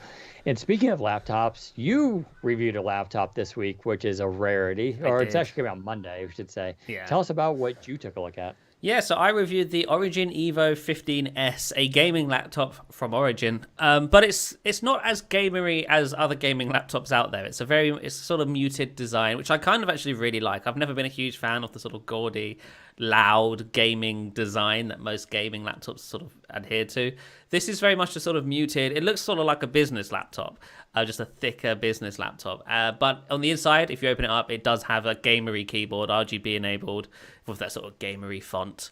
And it's got power to speak for it as well. Under the hood, it's a 10th gen 8-core processor, the 10850H, I believe, with 32 gigs of RAM and an RTX 3070 Max Q. I believe this is one of the first laptops with an RTX 30 series in it, which is super cool. And yes, it's very powerful, plays games great. And surprisingly, the thermals on this aren't terrible either. I noticed barely, no throttling really in high intensity games and stuff. And I've used it primarily. I've actually kind of used this as my main computer for like the last 3 to 4 weeks, just to sort of put it through its paces. It can do the podcast. I did the podcast on it 1 week. That was perfectly fine. Like it can do most desktop related tasks, especially for me. Like for what I would want from a desktop, this can do it. So it's super cool. 1080p full HD display, not my favorite, but this is actually a really good display. Like it's not bad. Color accuracy in the sRGB range is fine. I think it's a bit less than for everything else, but from a clarity perspective, it's very good. It gets bright enough for indoor usage, not for outdoor, but most laptops don't achieve that. But the biggest and nicest thing about this display is that it's a 300 hertz display. This is the first 300 hertz PC display I've ever used, and my goodness, it's amazing. It does suck on the battery life like there's no tomorrow, though. So Yep. these gaming laptops aren't very good on battery life. You will want to use them plugged in most of the time. Like in our battery test, I think it got 4 hours, a bit over 4 hours, I believe, which isn't terrible for a gaming laptop, but compared to an Right. Ultrabook, that's not great. So yeah, but overall, yeah, this is the Origin Evo 15S. I believe it's on sale now, although I think they might be out of stock because of the chip shortage and whatnot. But yeah, that's what I reviewed. Pretty cool laptop, I think. The best thing I think, well, it's not the best thing, but a really cool idea that they have is that they've got the fingerprint reader embedded in the touchpad. But it's not like on the touchpad, because we've seen that. It's underneath the glass on the touchpad. So there's a light underneath that comes on, and you can place your finger on it just in the center of the touchpad, and it logs you in. Now, it's not the fastest fingerprint reader I've ever experienced, but I still think it's a cool idea. It's a very sort of minimalist design. The fingerprint icon lights up under the touchpad, and you can touch it. It looks cool, but functionally, it's kind of slow. Yeah, gaming laptops are tricky. There is definitely trade-offs. You mentioned the 4 hours of battery life, which is kind of funny, but Yeah, yeah, the 300 hertz display is just, I mean, it's that's good. the reason. I know a lot of people want to see ultrabooks, like productivity laptops, go with a 120 hertz Yeah, display. And I get that, but the battery trade-off, like we're just at that point now where Intel laptops are getting like, good battery. at least 10 hours of Yeah. battery life. And it's like, they don't want to necessarily squander that just on adding displays. It's the same with 4K displays. Everybody loves 4K. Yeah, 4K will take 30% hit on your battery. Mhm. And for some people, that's worth the trade-off. But for a lot of people, it's overkill, Yeah. and they prefer to have battery. But yeah, no, it looks like a kind of a fun one. I should mention, I have in front of me here, the MSI GP66 Leopard, which just came in. It is packed also with, I think, an RTX 3080 in it. So it's going to be a beefy, powerful laptop. When they shipped it to me, they had performance mode set for the fans on. So when I turned it on for the first time, it literally sounded like a hair dryer with vents blowing. You can physically feel the air blowing out of the side. Like, I mean, I'm talking about it was like you can dry your hands on this thing. And it was so loud and it wouldn't turn off. I had to like spend a few minutes just to figure out the software just to put it back to balance mode. But yeah, these are laptops that are meant to be used plugged in, right? And it's really for the GPU. You got to plug it in with that huge, 200 watt, 230 watt power brick. They're meant to be devices. They're gaming laptops, but they're meant to be used on a desk. Yeah. It's just for people who want. You can use it for school and all that kind of stuff, but yeah, you're going to have a trade-off. I also do now have the Razer Blade 15 Advanced in. That has the 2K display. I think it was a 240 hertz refresh, which to me now gets it to the right balance. I think it's 240. I should actually look that up right now. I feel like I can't tell the difference really after 120. I know there's some people who probably can. I agree 100%. But after 120, like, there's a difference between 60 and 90, and there's a less of a difference, but still noticeable between 90 and 120. But after 120, I can't tell. Yeah, so this yeah, but I was just on the screen. Yeah, so this is the Razer Blade 15 Advanced QHD 240 hertz GeForce RTX 3070, I believe. Is it the 3070? It may be the 3080. I got to check which one it is. It's either 3070 or 3080 with 16 gigs of RAM and all that kind of stuff. I'm actually, the Blade 15, my first impressions with it, I haven't used it too much, but they made it a little bit thinner this year. That laptop is just like, it's such a sneaky device because it's just such a nice looking 15-inch laptop. It's thin. It's just so minimalist. It's so clean. I mean, it's a total Zach device, but then it has no, it really is. It's just like, I can't believe how kind of thin it is now. Like, it's just bizarre. And yet it packs like an RTX 3070 or 3080, the latest 10th gen 45 watt i7, and then you get this 240 hertz QHD, which is to me is the ideal. Like, you can also get it in a 4K screen or full HD option. So they have like 3 choices now. But having QHD at 240 hertz is kind of cool because 4K at like 300 hertz or something, it's just like, it's stupid. Like, you're never going to use it. And then full HD, I will admit, full HD at 15-inch, you really do start to notice, some jagged edges and stuff like that. So this to me feels like the best balance, but I'm going to be reviewing that soon as well. So there's a lot of stuff happening in the gaming laptop world. Although I did fire up, as I said, the Rogue Zephyrus G14, which I still think it looks way better on the outside than the inside. The inside's okay, but I really love their keyboard that they use. So we'll have to see, but stay tuned for that. And then I still got a bunch of other stuff to review, so including the X1 Nano. I might do that one soon as well. When are you doing the X1 Fold? I have it right here. I know. I really should. We all know it's terrible. Just tell us. I know. I will, and I promise. Just need to get a little bit more energy. Do you have to send that back to Lenovo? Probably at some point. Well, they're assuming kind of cool. If they forget about it, send it to me and I'll put 10x on it. Maybe. But then it won't be in my collection anymore. I'll send it back once I'm done with it. Okay. Okay. We'll see. We can maybe do that. Yeah, I think that wraps about. Let's talk about the thing of the week. Some people were asking about Mary Jo Foley. What's with that? So that's not on this podcast. Right. But Zach, tell us what that. So yeah, I was on Mary Jo Foley's MJF chat this week. The episode's not live yet. We recorded it yesterday. I think it'll go live this weekend. I'm not entirely sure. But if you follow us on Twitter, me or Mary Jo, we will tweet it out when the episode is live. It's about 30 to 40 minutes of us just talking about the last sort of 8 months of Windows code names and leaks and stuff around things like Sun Valley, Project Monarch, Project Latte, bits and pieces about that. We talk a bit about the Duo 2 and what may or may not show up in that. Yeah, it's an interesting chat, really. MGF chat's usually about IT pros and stuff, but I think with our episode, we're more talking about just the rumors and future of Windows for this year and into 2022. We talk a bit about Cloud PC and 10x, and yeah, I even throw in Andromeda and Rounded Corners just because What about craft beers? we don't talk about craft beers. No, this is very Windows centric. So if you are into Windows, I think it's definitely worth a listen. There's no video podcast, I don't think. But yeah, so yes, follow us on Twitter, either me or Mary Jo. We will tweet out when it's live, or you can go to petri.com. I think it's on there somewhere. I think there's a podcast tab, and MJF chat is in that menu. So yeah. Very good. So I was also mentioning about the gaming laptops and all that with battery life. They mentioned the ZBook. I actually have the ZBook. Is it the Firefly? I forget these names. I'm not. Yes, Firefly.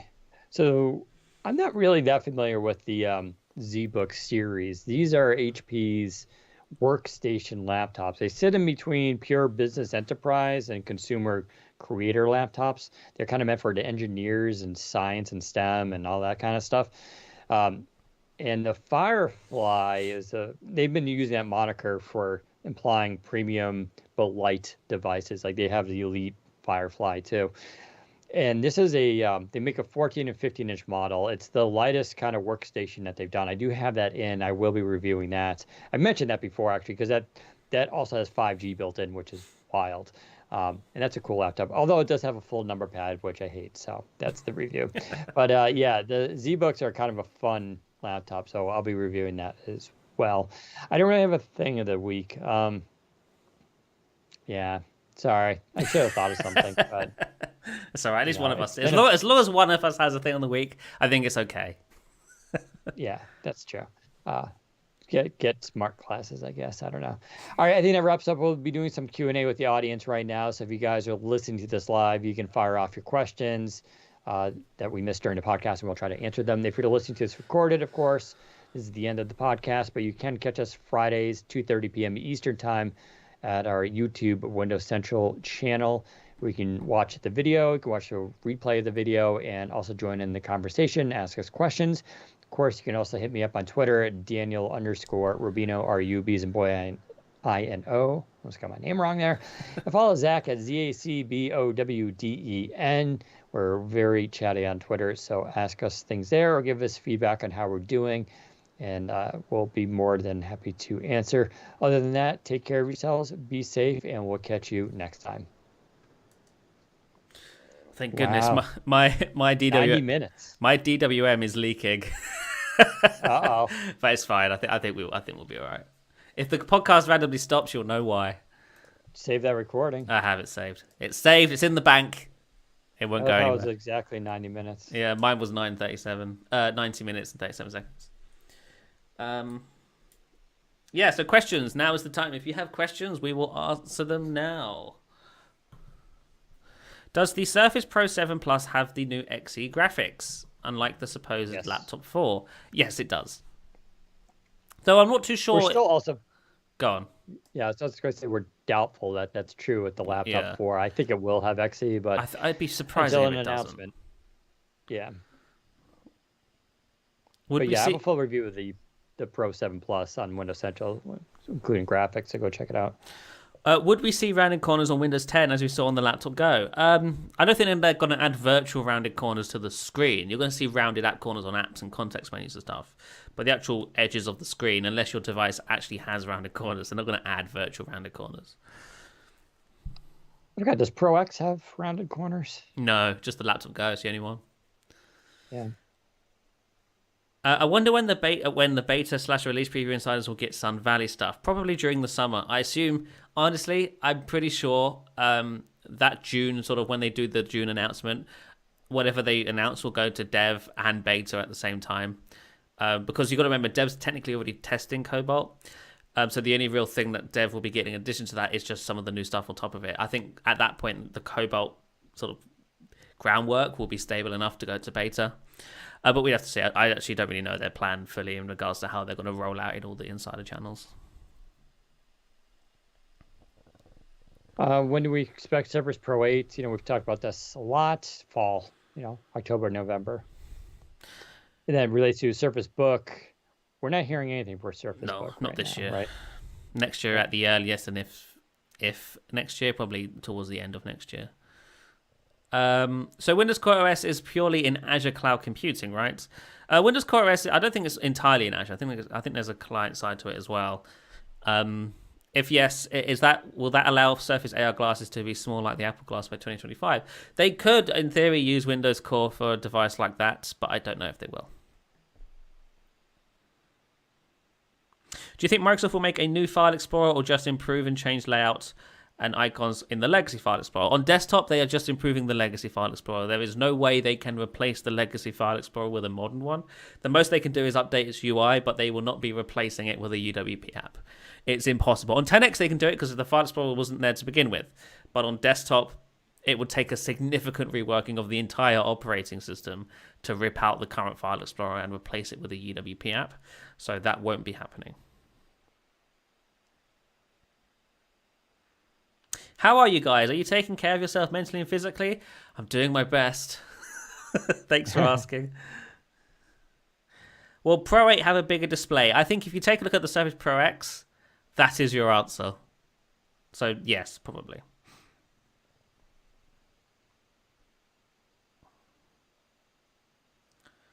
Any news on changes to the inbox apps? Nothing really. I've just been told most of them will be getting WinUI updates of some kind, but I don't know the specifics. Outside of Mail and Calendar, which they're going away and being replaced by Outlook, One Outlook, which is their web app that they're working on coming next year. Which wearable am I?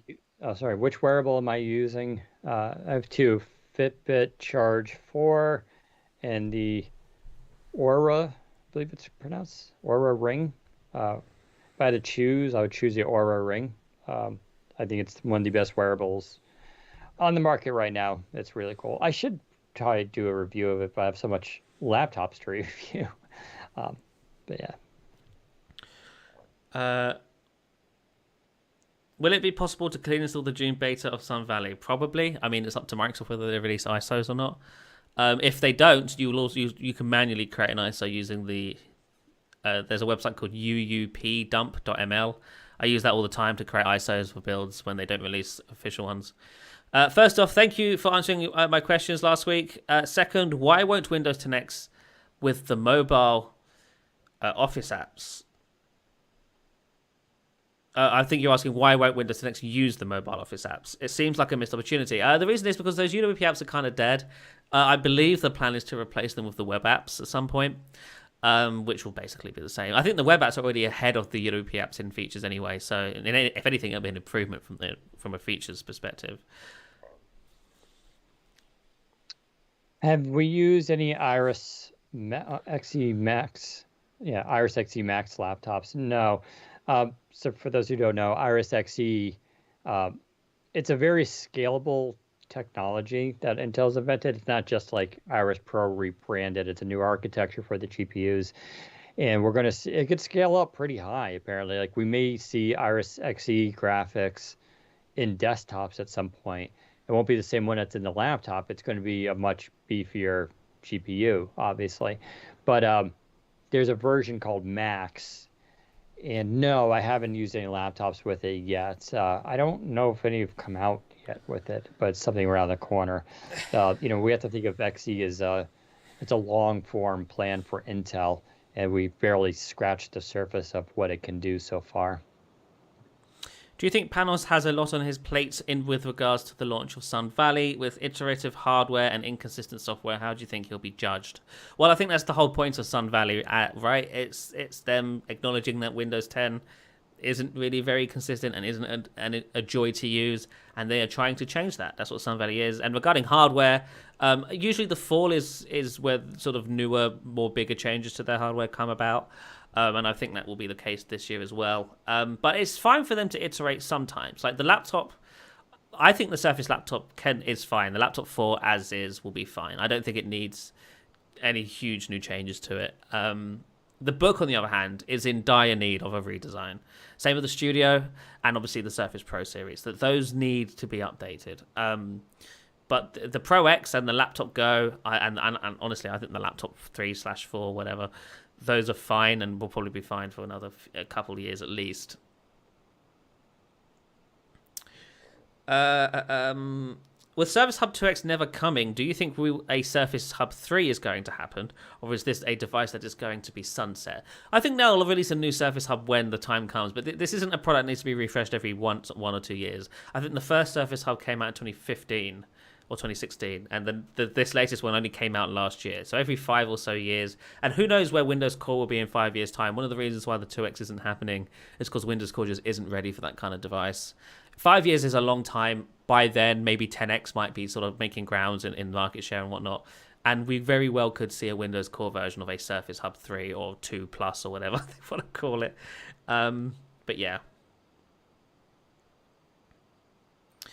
So it's not even possible for Microsoft to make a new File Explorer and hide the old one. I mean, they could do that, but the problem with that is that creates inconsistency, right? That's kind of what Windows 10 does already in regards to new and old stuff. You're jumping between the modern settings app and the old control panel a lot, and people hate that. So it makes more sense for them to just update the existing one as much as they can to bring it in line with the rest of the modern UI, rather than replacing it entirely. Which, I think they're going to do that to an extent. I don't think it'll be an entire redesign of the legacy File Explorer, but they're definitely updating bits and pieces of it to bring it more in line with things like dark mode and whatnot. And that's all they really can do on desktop. And that's, I mean, who knows in the future, right? But as of right now, I do not believe the plan is with Sun Valley to replace File Explorer with a UWP app. That's not what I've heard. And I would be very surprised if that's what they do.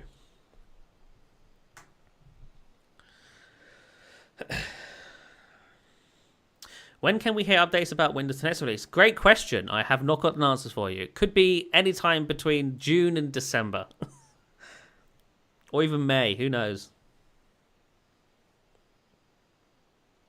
Will Microsoft drop the proprietary port next week on Surface Laptop 4?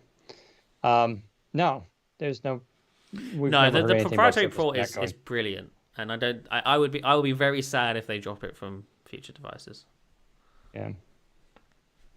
Comments on the fact that Laptop 4 doesn't use XE graphics. Contra opinion, not a fact.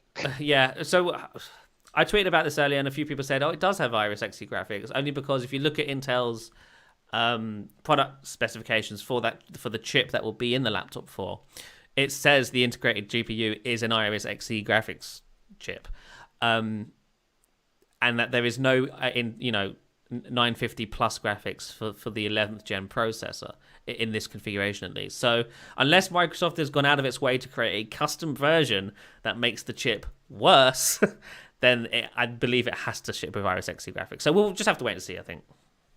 Yeah, this is the problem with relying on rumors and sites and supposed benchmarks and all that. It's like you're not getting the whole picture. It's not always accurate, but then people start repeating it as fact, and it's definitely not. I personally doubt this will be the case, only because Surface Pro 7 Plus launched with XE graphics, and that's a much tighter thermal envelope to pull that off in.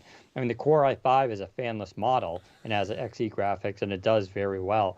So it'd be weird in a model that has fans and much more thermal room, like in a laptop, that they would now get rid of XE graphics. I find that really strange. So I'm not ready to say that's fact yet, and far from it, as Zach just pointed out. Will Surface Studio 3 have new features? I do believe the Studio 3, if it ever comes out at this point, will be somewhat redesigned over the first 2 generations. I don't know to what extent, and I don't know what features specifically, but it's definitely different than the Surface. It's not just going to be a new chip and a new GPU. And the same can be said for the next Book, I believe, and the next Surface Pro. Standard Surface Pro, not the X. The X will probably be the same for a while. And I guess Duo 2 to an extent. I think that they're planning some stuff to that. I don't know what. I can't really talk about it though. So. Do you think Microsoft develop a hinge? God, you keep cutting me off. Go on. Could Microsoft develop a hinge similar to Surface Duo for Surface Book 4? No. We don't know what's going to happen with Surface Book 4. Like, if they're even going to have the detachable design. Yeah.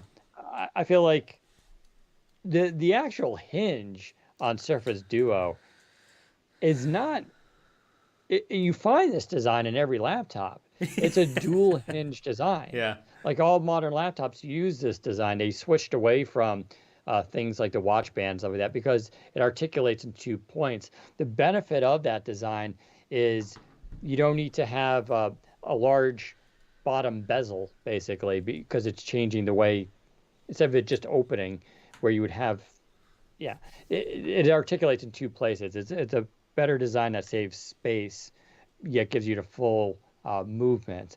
The magic and complexity would do is the size. These are super tiny compared to what's in a laptop. Yeah. So the wiring that they had to run through the hinge was a real trick to do. So that's the magic there. But by itself, this is just every yoga laptop has this. HP's laptops have this design. It's just it's just the fact that they've But made it so small and yet kept it as sturdy as it is. Like yeah, now the they want to Neo change has the same hinges. The Neo has the same hinges as yes, this, and they will be bigger. right. Like to answer that question, I totally see Microsoft doing this with the book. I could totally see that. Yeah, I mean, yeah, they may just turn it into a 360 type Which device. if that In which if that case, allows them to add a better CPU, then do that. Because I honestly I think because when the book was announced, it was a more sure, powerful Surface Pro. It was essentially a Surface Pro Pro.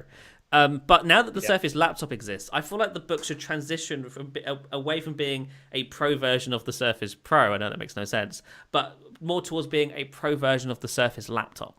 I really do think that that makes more sense. And for them to do that, they really do need to redesign it. They need to get rid of the whole detached thing. Doesn't work for a Surface Laptop Pro of some sort. So yeah, that's what I think / hope they will do. yeah, and that might actually happen. And that will solve the idea of me calling for a Surface Laptop Pro. Um, Yeah, just make the so Surface Book that and call it a day. Yeah, I agree. I'm sure there'll be some diehards like, no, but I want to use the pen and I want to detach it. sure, You can just flip it 360 degrees. It'll be fine. you'll Or get survive, a Surface Pro or a Surface Go. right? Someone's asked about the Qualcomm ARM thing. Are they going to make an M1 competitor? Sure. Why wouldn't they? I mean, if you're a chip maker, you're always trying to make a better, faster chip, regardless of who is making it, even if you're just competing against yourself. Uh, we don't have any inside knowledge of when a chip is coming. There's been some reports, it's been some architecture talk around there. I think we'll see something this fall from both Qualcomm and Microsoft with this. It doesn't even need to necessarily compete with the M1. I don't know why that is constantly. There's a reason why Core i3 and i5 processors exist, which is that not everybody needs a Core i7. And a device like a Pro X, yeah, I guess it would be nice to have infinity level of power in it for processing. At the same time, for the demographic of that device, I, I don't think a lot of people are going to buy Pro X to say edit their 4K video on. It's just not the ideal device for that. Um, but they are going to improve the processors and all that kind of stuff. And I'm sure everybody from Intel, AMD, and Qualcomm are working on something. Someone also asked about Microsoft that they're working on their own ARM. That's the rumor, but we don't know. That could be the rumor was also it's being geared and aimed mostly for servers, for their cloud, which makes a ton of sense. Whether they bring that to the consumer and Surface Pro line is a whole other thing we don't know about, but I'm sure all options are on the table. Do you think we will see Sun Valley roll out in one build or many builds over weeks? So I know Microsoft wants everything that will ship under Sun Valley / Cobalt out and in testing by July 1st. So if they do an announcement in early June, they have maybe 3 weeks to get it all into builds. I think it will be 1 or 2 builds. I think most of it will be in the first build, and then maybe they'll add a couple more straggling features in another build. But by July 3rd, I think most of Sun Valley, if not all of it, will be in testing. Outside of the inbox apps, I think the inbox apps are on their own sort of time frame and timeline and whatnot. I think they'll just sort of show up over the summer. But for actual OS stuff, I think that will be by July 1st. But with an announcement in late May, early June.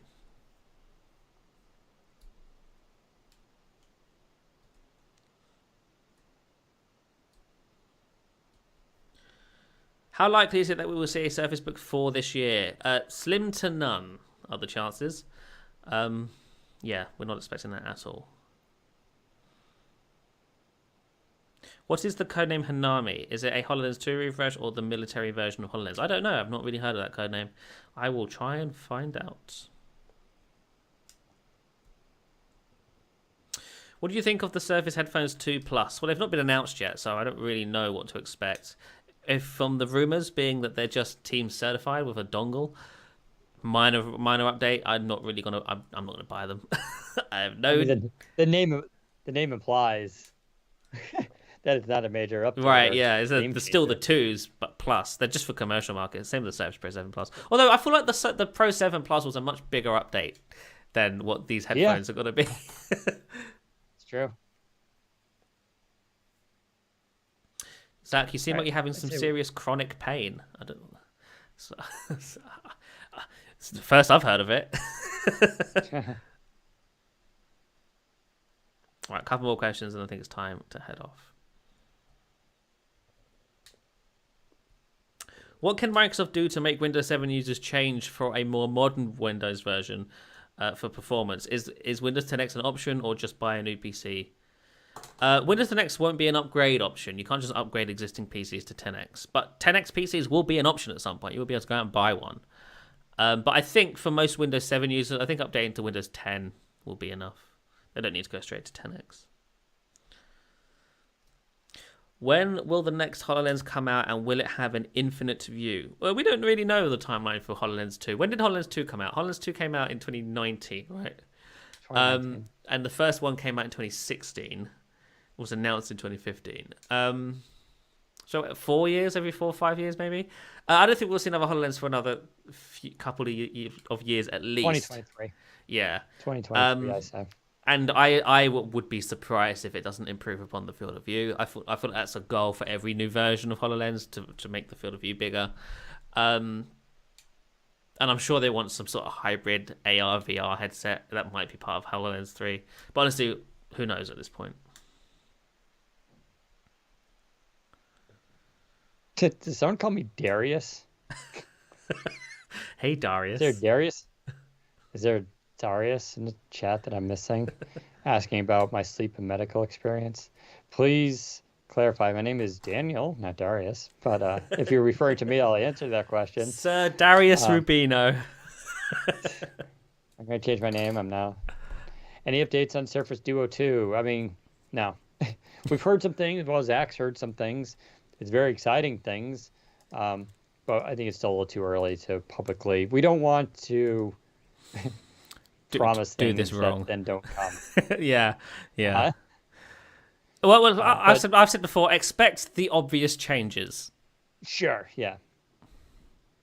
Yeah, I mean, obviously, latest processor, improved camera or cameras, probably NFC, I think is easy. Qi, that one I'm going to go 50-50 with. Yeah. There's going to be some real design challenges with Qi, including thickness, heat, that need to be accounted for.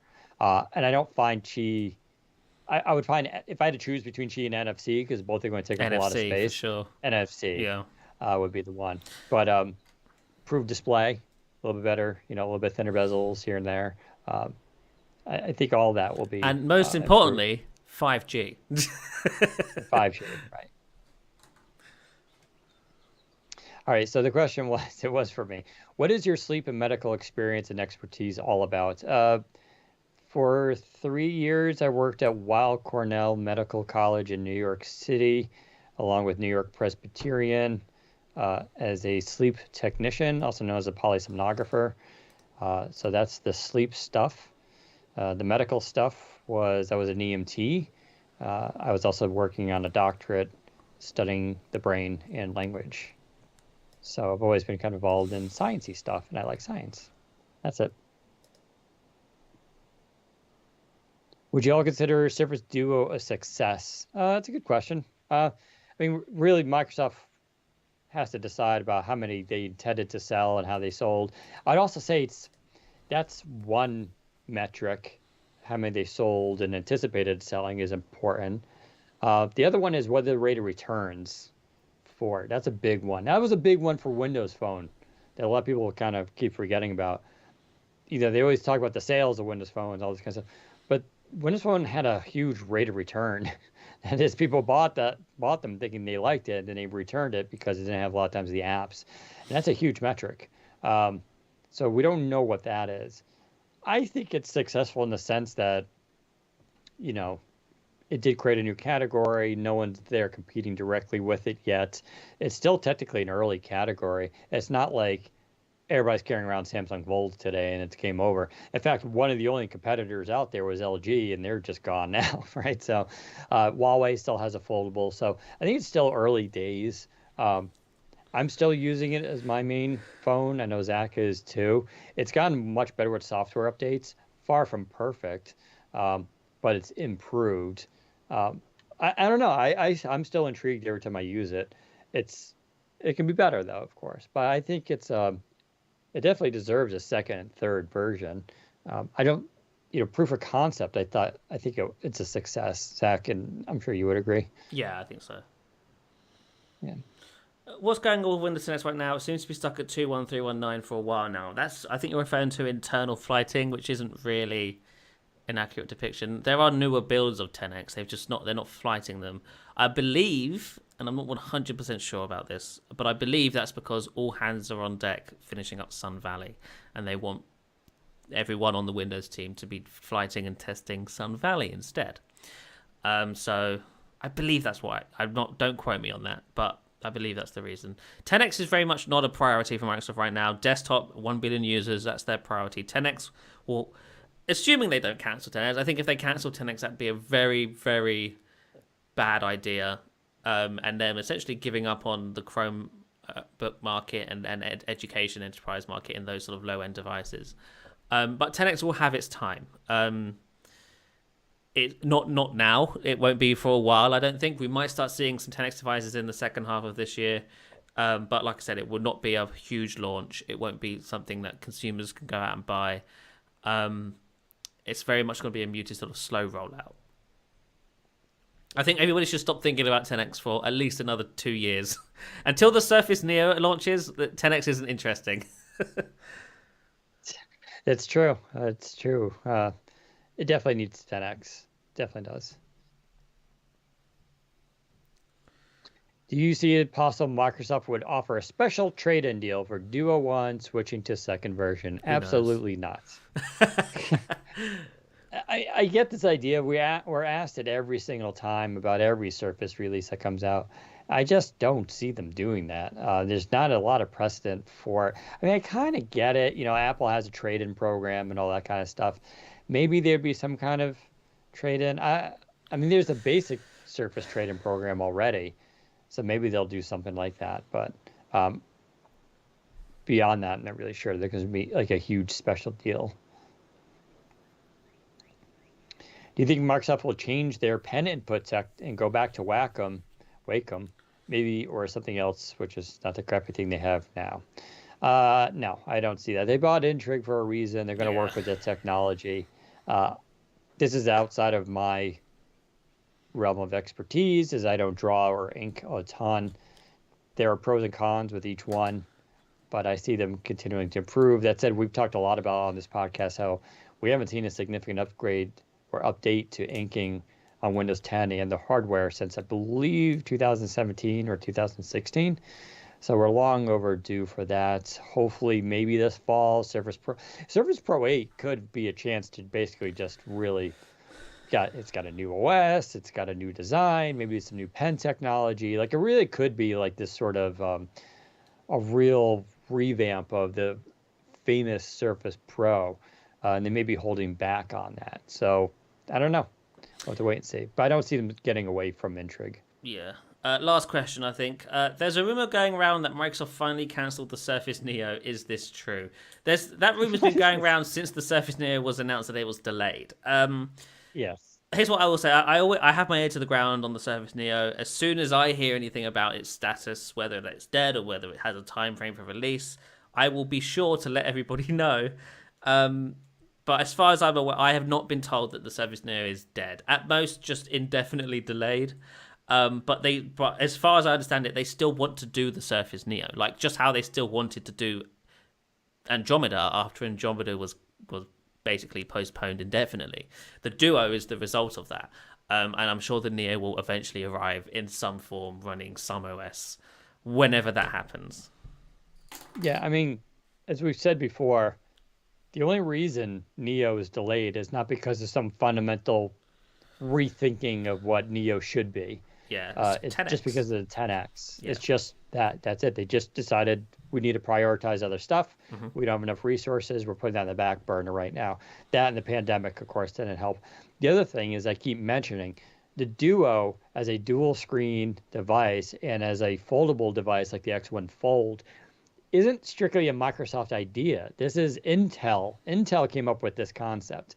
They're the ones who are pushing this with OEMs. Dell also has a dual screen and a foldable PC concept that they showed off. So this is something that's coming from Intel, and there's nothing suggesting Intel is backing away from this as a future push for 2-in-1 computers. It is, however, pushed back a little bit, which is technically fine because no competition right now from Apple. We're not seeing any competition in the Chromebook space. They have time. The only thing that could happen with this is the hardware gets better.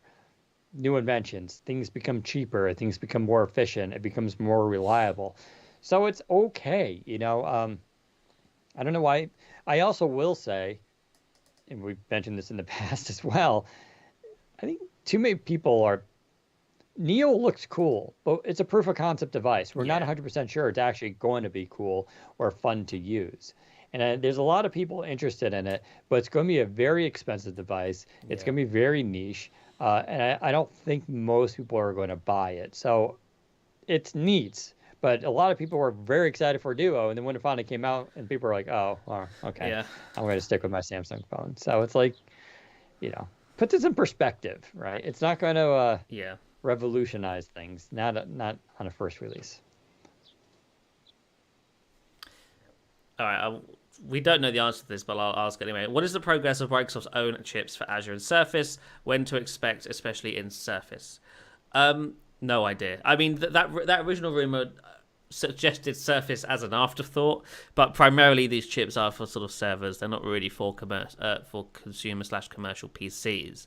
Microsoft could do it if Intel and AMD or whoever, if they drop the ball enough and they don't eventually release something that can compete with Apple's chips. I'm sure Microsoft will try, but we don't know how good Microsoft chips are in this department. They could be worse than everyone's. You know, like Microsoft hasn't released a chip before, so we don't know. But Google's doing it in the Pixel 6. I would be shocked if Microsoft doesn't eventually try it in a Surface.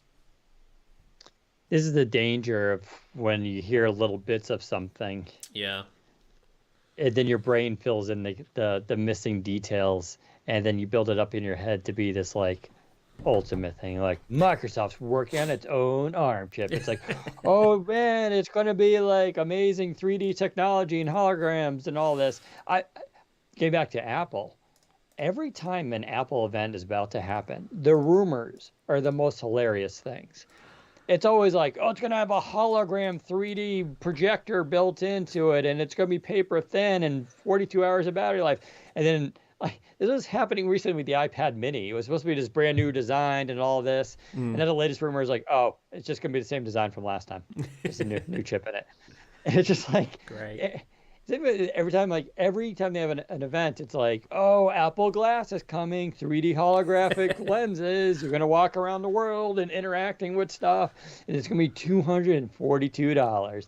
And then it's like they announce and nothing happened. They don't announce anything, right? And in fact, the thing they're going to probably be announcing is going to be like literally like VR goggles that you wear at home. And it's like, okay, I'm sure it's gonna be very good. Don't get me wrong. But point to me how many people are wearing VR goggles to watch Netflix with their family, because no one's doing that, right? So I'm not that excited, but don't let the rumor stuff build up in your head too much, folks. Yeah. Like, because remember, all rumors are is information passed from one person to another person, and that's assuming the rumor is correct, because the person who passed that rumor on may have got that information from somewhere else who didn't fully understand the information that they were receiving.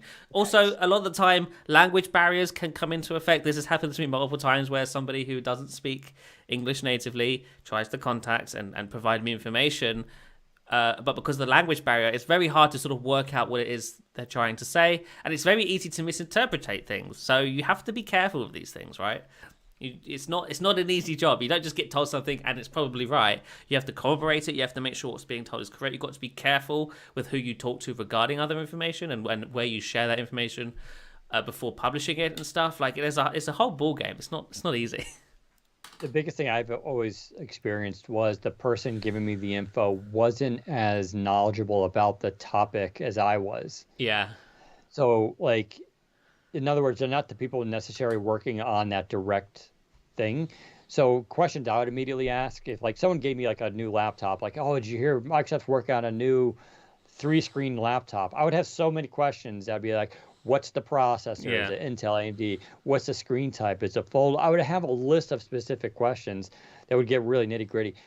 And a lot of people like don't know that stuff. And sometimes they come across info and they're like, they don't think it's important. They'll see like the processor will be like a line of numbers and letters, and they're Intel something, right? You know, I don't know, it's a 10345 G7, you know, but they don't know what that means, so they don't even think about passing it on. Well, that was the thing. It's basically a puzzle, right? You have to work out what the puzzle is. Like that was Andromeda for me. That was the biggest sort of thing that I think leaked so far. But because I learned about Andromeda in stages. I first learned about the operating system and the seashell stuff, and then I learned about the hardware and the design, and like it happened in stages over the course of about a year. Like it wasn't day one I got everything. You have to start digging and you get given code names and stuff, and you got to try to figure out what the code names are. I actually think it's really fun, but it's a lot of work, and it can take a long time to actually get a story out for this sort of thing. Like the Surface Neo, when I leaked that in 2018, December 2018, I think it was. I was told it's a bigger Andromeda with an Intel chip, you know, but that's all I knew. That's all I had. And you know, I knew it ran Windows Core. I found out what version of Windows Core it was running. It was running Windows Lite, which became 10X. And then over the course of 2019, before they announced it, told more things about it. 9-inch screens, yep. It was glass on the back, which I thought was weird, but now that it's been announced, I think it makes sense.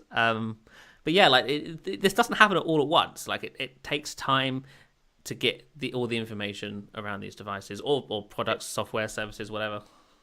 And the bane of your existence, things change. Oh my goodness, yeah, things do. Boy, do things change. The Duo is a walking, talking device in that regard. Yes, it really is kind of amazing. All right, with that, we do have to go because it's getting late here. So thank you so much for tuning in. We'll be back next Friday with the usual episode. Follow us on Twitter. We'll keep you updated when we go live. But until then, we will see you next week. Bye. Bye.